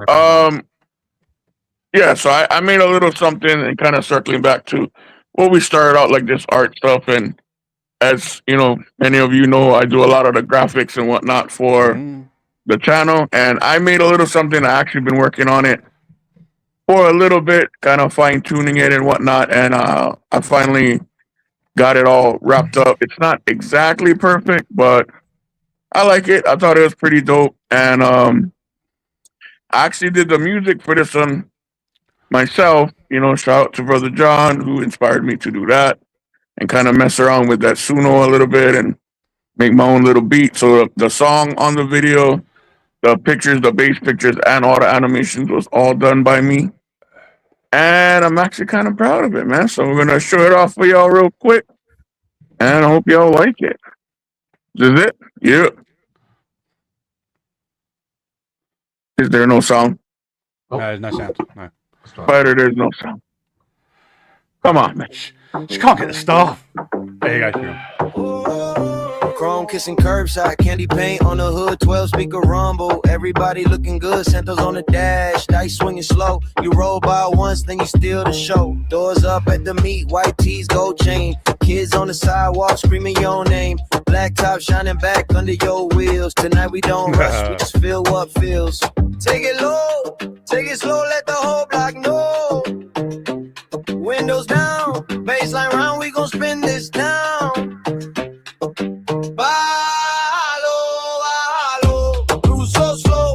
Mueve así, watch it glow. Hey. Balo.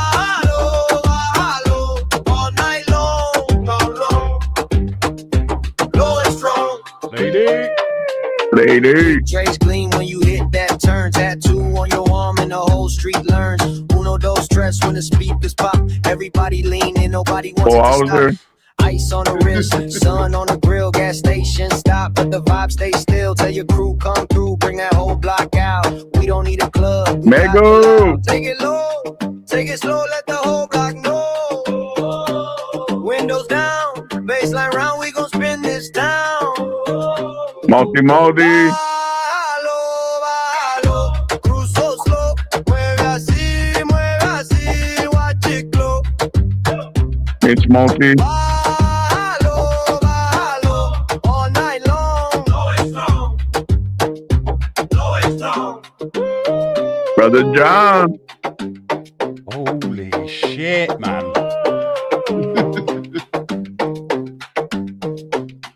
Chicano! Round the corner now. Deborah hear that Perkins. engine sing. Head nod, hand wave, every single thing.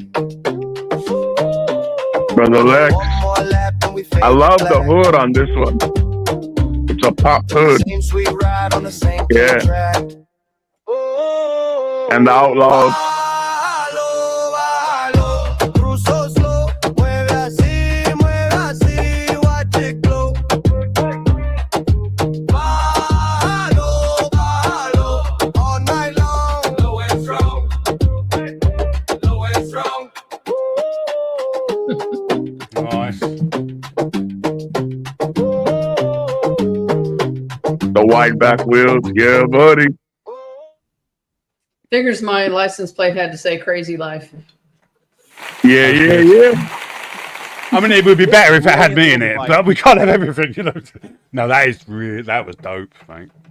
So again, that you can say is that we can tell that is clearly your style as well. Yeah. So yeah, that deserves some love. Appreciate it. Yeah, I've been working on it for a bit, man. How long- Tweaking Yeah, it. but How I long? don't think that takes away from the regular art field. I think that's just a different type of art. No, You know, yeah, it is art. It's It's a different It's way not of like you've just expression. typed. Yeah, it's not like you've Development. typed in 5 things to get that. You've spent hours on that. what'd you say, Macarah? I said it's a different type of expression, a way to, it's Yeah. a different tool for expressing yourself. Exactly. So the art isn't the time you take to create it.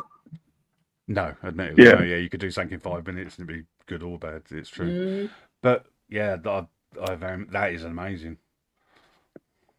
I've always appreciated that style anyway. So, and the music was good. No one's noticed that music was banging. Yeah. I liked Well, it. and that's part of the art too, is having the Yeah, creativity to pick the decent music that matches the style of the visuals Yeah. too.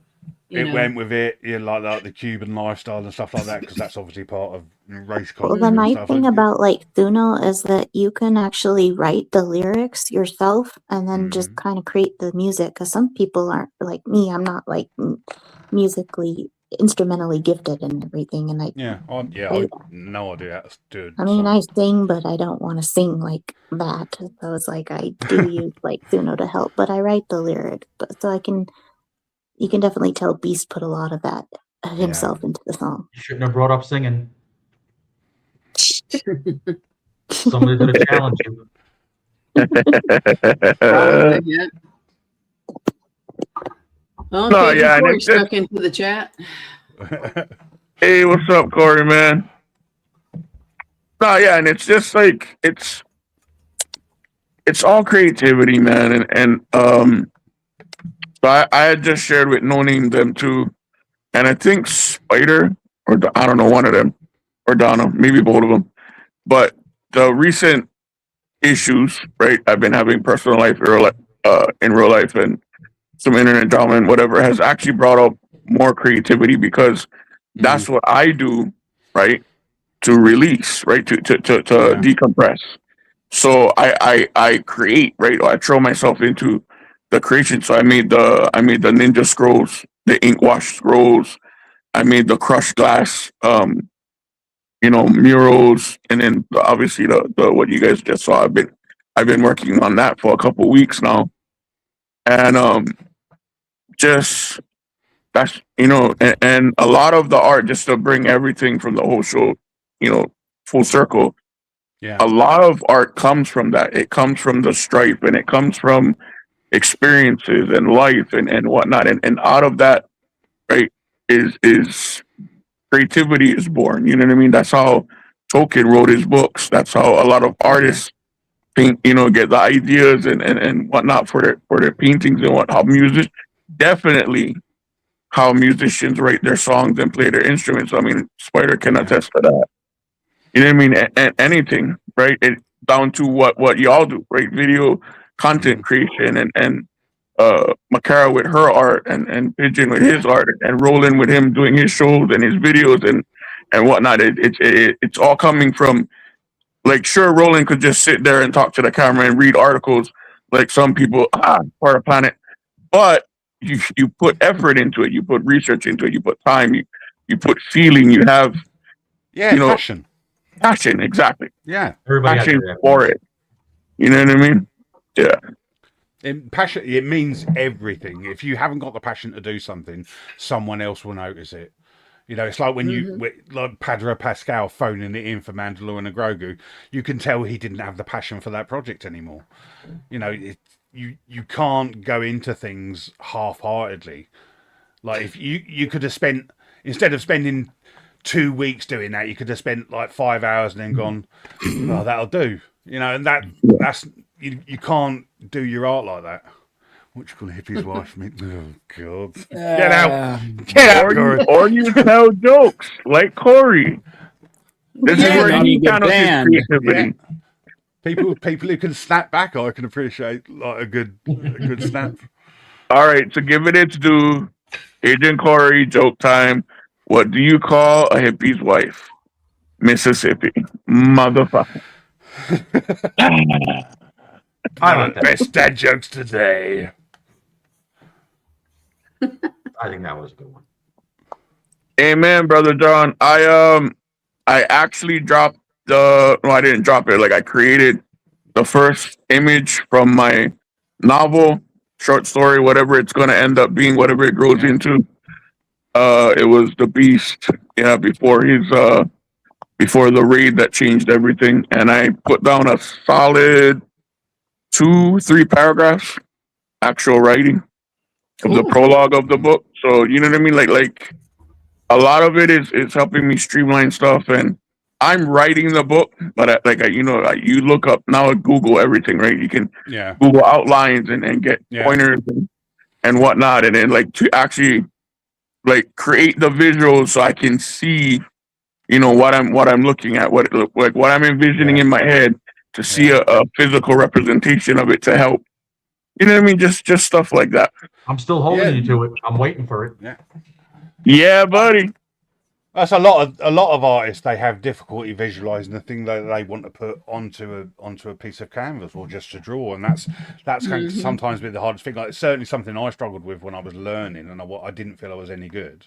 It was only until I realized, start drawing what you like, whether it's something if no one else likes it. Doesn't matter. If you like it, you draw it, and you can draw it. Keep drawing it. You'll get better.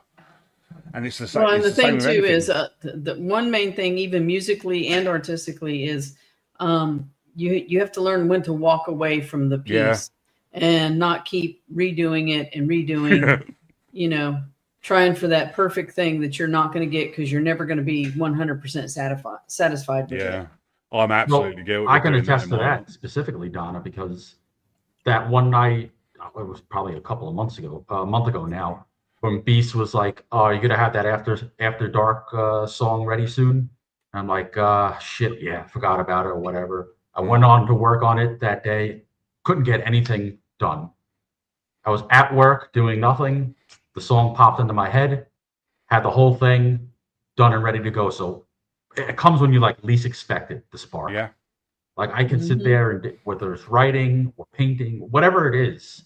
Yeah. The hardest part is, you just never know. It's different for everybody else. So, and I love when it's spontaneous like that and unexpected.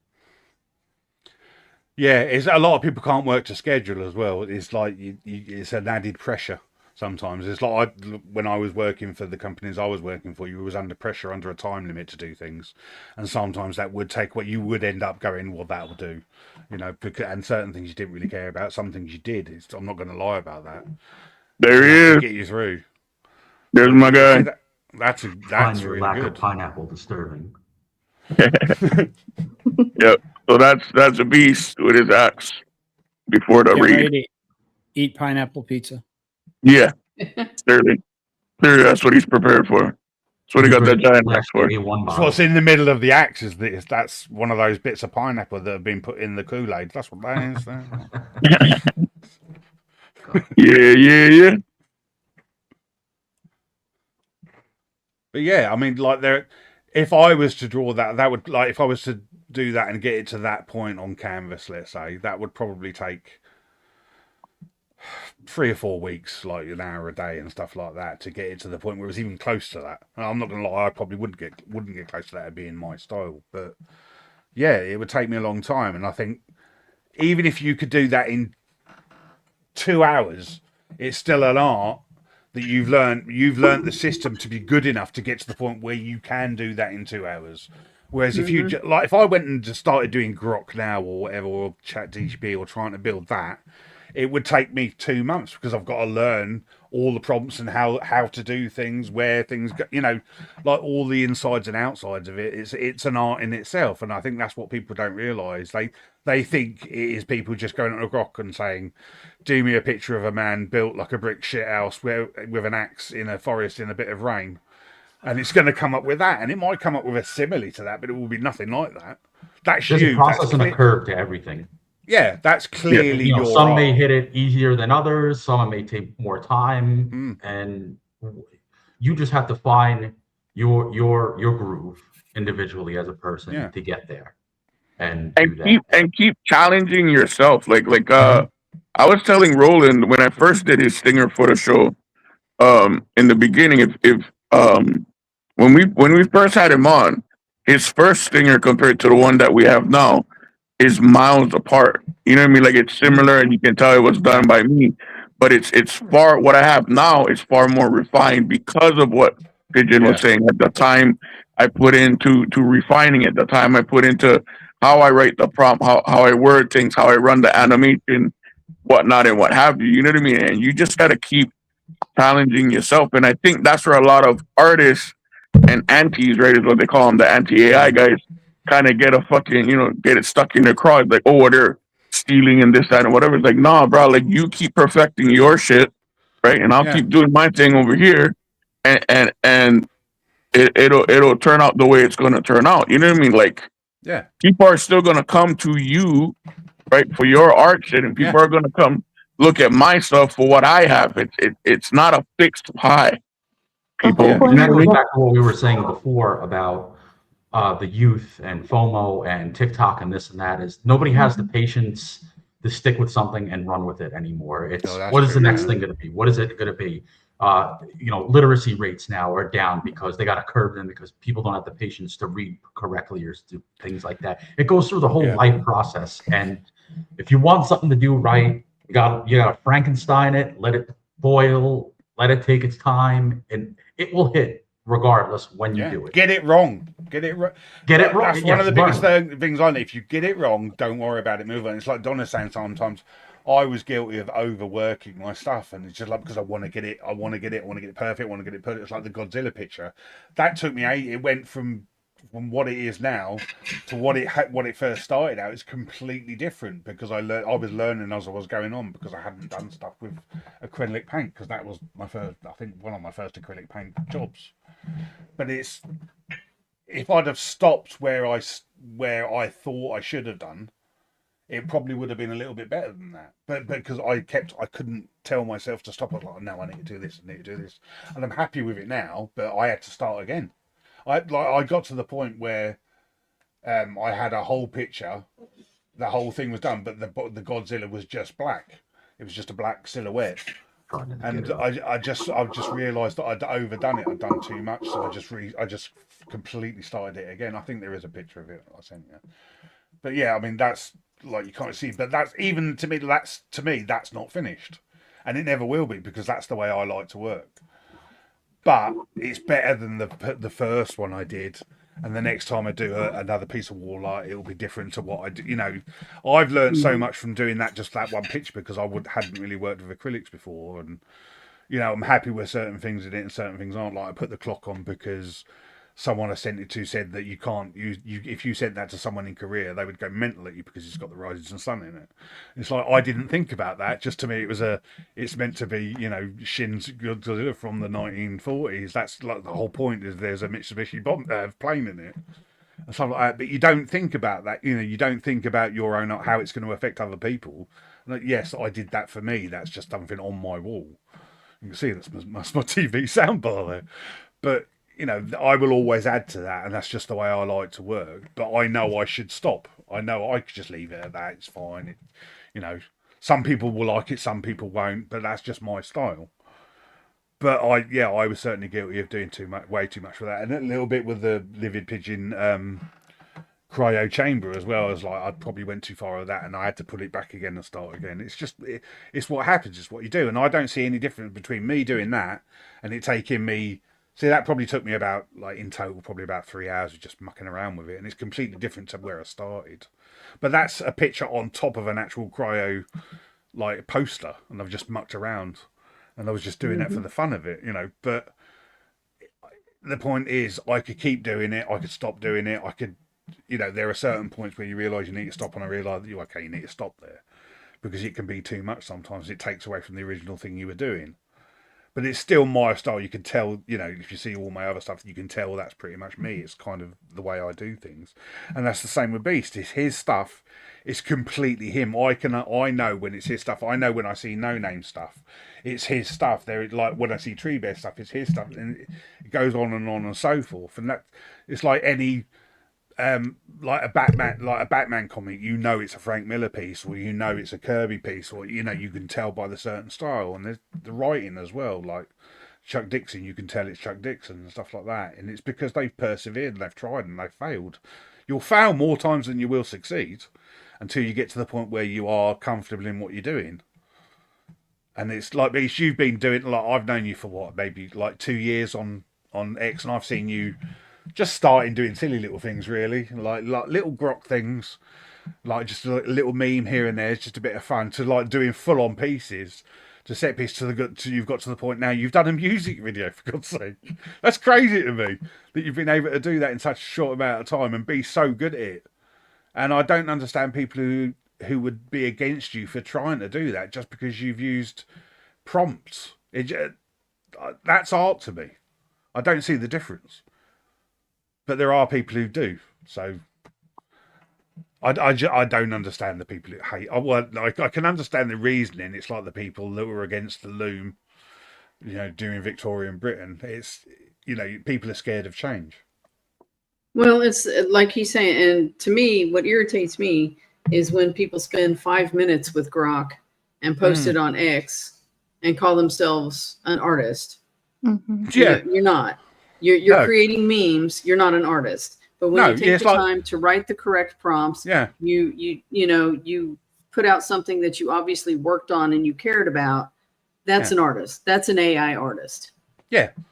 It's like my avatar picture is just a quick grok meme. It's just something I did for fun. I'm not saying, you know, I'm like that. This is me. This is who I am. It's just a bit of fun, you know. But I'm not putting it out going, this is, you know, come to me and do some art with me. This is what I can do. No, it's just a stupid thing I did for 5 minutes on rock.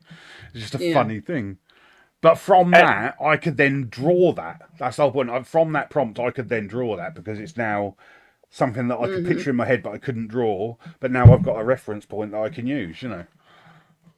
And I would never classify myself as that. Like, whatever other people think is what they think. I'm not out here to change no minds. But like y'all said, like, I don't understand the hate for it. I'm just putting out my stuff, bro. I'm not trying to stop you from doing your shit. No. I'm not claiming no fame. I'm not pulling your card, bro. I'm expressing myself in the best way I can. You know what I mean? Like, through my own sins, which I freely admit, I cannot draw. It literally hurts to fucking write, let alone paint or whatever for any, you know, meaningful period of time. It's too much fucking busting heads and stuff when I was young. But Beast, So you are technically an AI artist because you do put the time in and you do have the creativity and the vision and you act on the creativity. You're doing it for the art and not just to get likes on X. Yeah, there is a difference. There is a big difference. That's what I'm saying, though, right? So I'm not taking away nothing from you. Can call me an AI artist, right? Or I'll label myself that for the sake of the conversation, right? But I'm not taking anything away from someone who is picking up a pencil and writing or drawing or painting or whatever. Correct. You know what I mean? Absolutely. That's it. To me, it's different. I'm using a different tool, and just like I get into this fight with the people on the digital art that hate on people like me and No Name, and I'm like, homie, AI has everything to do with your art, quote unquote art, except the prompt, brother. Everything you use to make your art is done with AI. The program that is telling your fucking tablet to pick red instead of blue is AI. The fucking, you know what I mean? That where you touch the pad on the fucking screen to color in your little fucking template is all AI. You're just not writing it out like how I write it out. So y'all can fuck out of here with all that. Well, all the people that say that, they always say, "Oh, you're stealing that art from someone else." You know, it's like, whose art am I stealing when it's clearly an art that's in the representation I've done? Like that last picture, that's you've done that with an axe. Who have you stolen that from? No one, because it was your idea in the first place. If someone then steals that from you and puts their name in the corner of it, that's a different thing. That's a different thing entirely. But but that's where it gets complicated, especially with posting stuff online, is because technically, if it's online, it's fair game.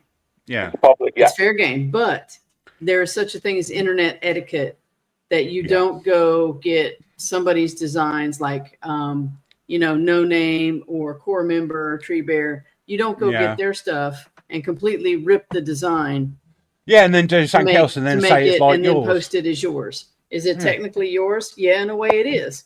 But where did you get all those ideas?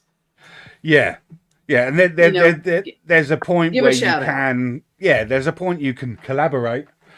But there is, like, you can tell sometimes when someone's just doing it for the wrong reasons, and sometimes they just don't realise they're doing it, maybe. But as far as I'm concerned, like Graham says, there, AI is not theft. It can be high effort or low effort, but it's not theft, and I'll die on that hill. And I think that's right. If I was to take a screenshot of that Beast picture there, Beast picture there, and then change it a little bit, and then put it out and say this was originally Beast, this is what I've done with it, I would then expect Beast to go, "Oh, that's pretty cool, brother. Like it, carry on. You know, doing what you do and stuff like that." But I wouldn't then try and sign it as mine. I wouldn't try and push you're it. officially you're giving the nod to. Yeah. I got the original from Beast, but this is what I did with it. Yeah. That's different than taking a whole picture or a video and making two changes and then posting it as yours without a shout out to where you got. That's just like taking a Picasso and changing the shape of the nose by 2 centimeters and then saying the whole idea was yours. What are the oranges for? Saying? What are the oranges for? That was the all whole right. thing. All right. This has been a great fucking stream. We touched on a lot of subjects.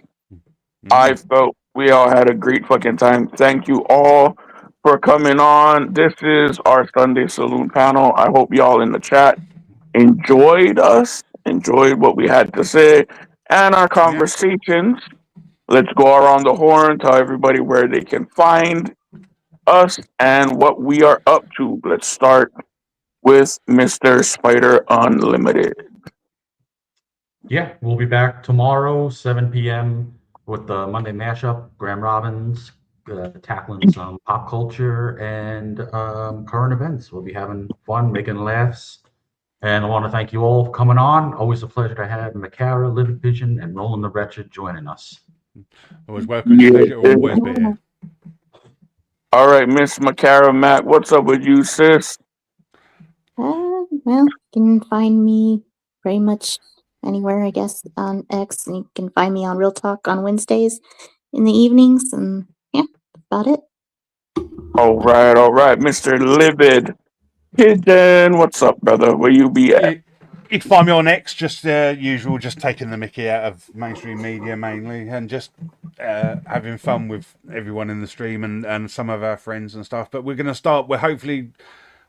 Some people are trying to work out doing some streaming, some game streaming together. So we're hopefully going to try and do that. But I'm going to be doing that as well in the week. I've got a few games I need. I know I keep saying it, but I've got a game I need to put out. So I've got to set all up. So yeah, I'm still going to do some gaming stuff for the next week. All right, Miss Donna Doc, what we got coming up, sis? Don't forget Wednesday we're doing the monthly versus the compare and contrast, and just because it's summer, we're doing the Sandlot versus the 1976 Walter Matthau Bad News Bears. Oh, I've got to watch baseball films. Oh yeah, I was watching baseball films with Graham Robbins, his wife Amy, and Darth Yeager is going to be on that one. All right, Mr. Rohlin the Wretched, what's up, brother? All right, you can find me on YouTube at Rohlin the Wretched. You can find me on X at Rohlin the Wretched because Elon Musk is too cheap to give me 2 more letters.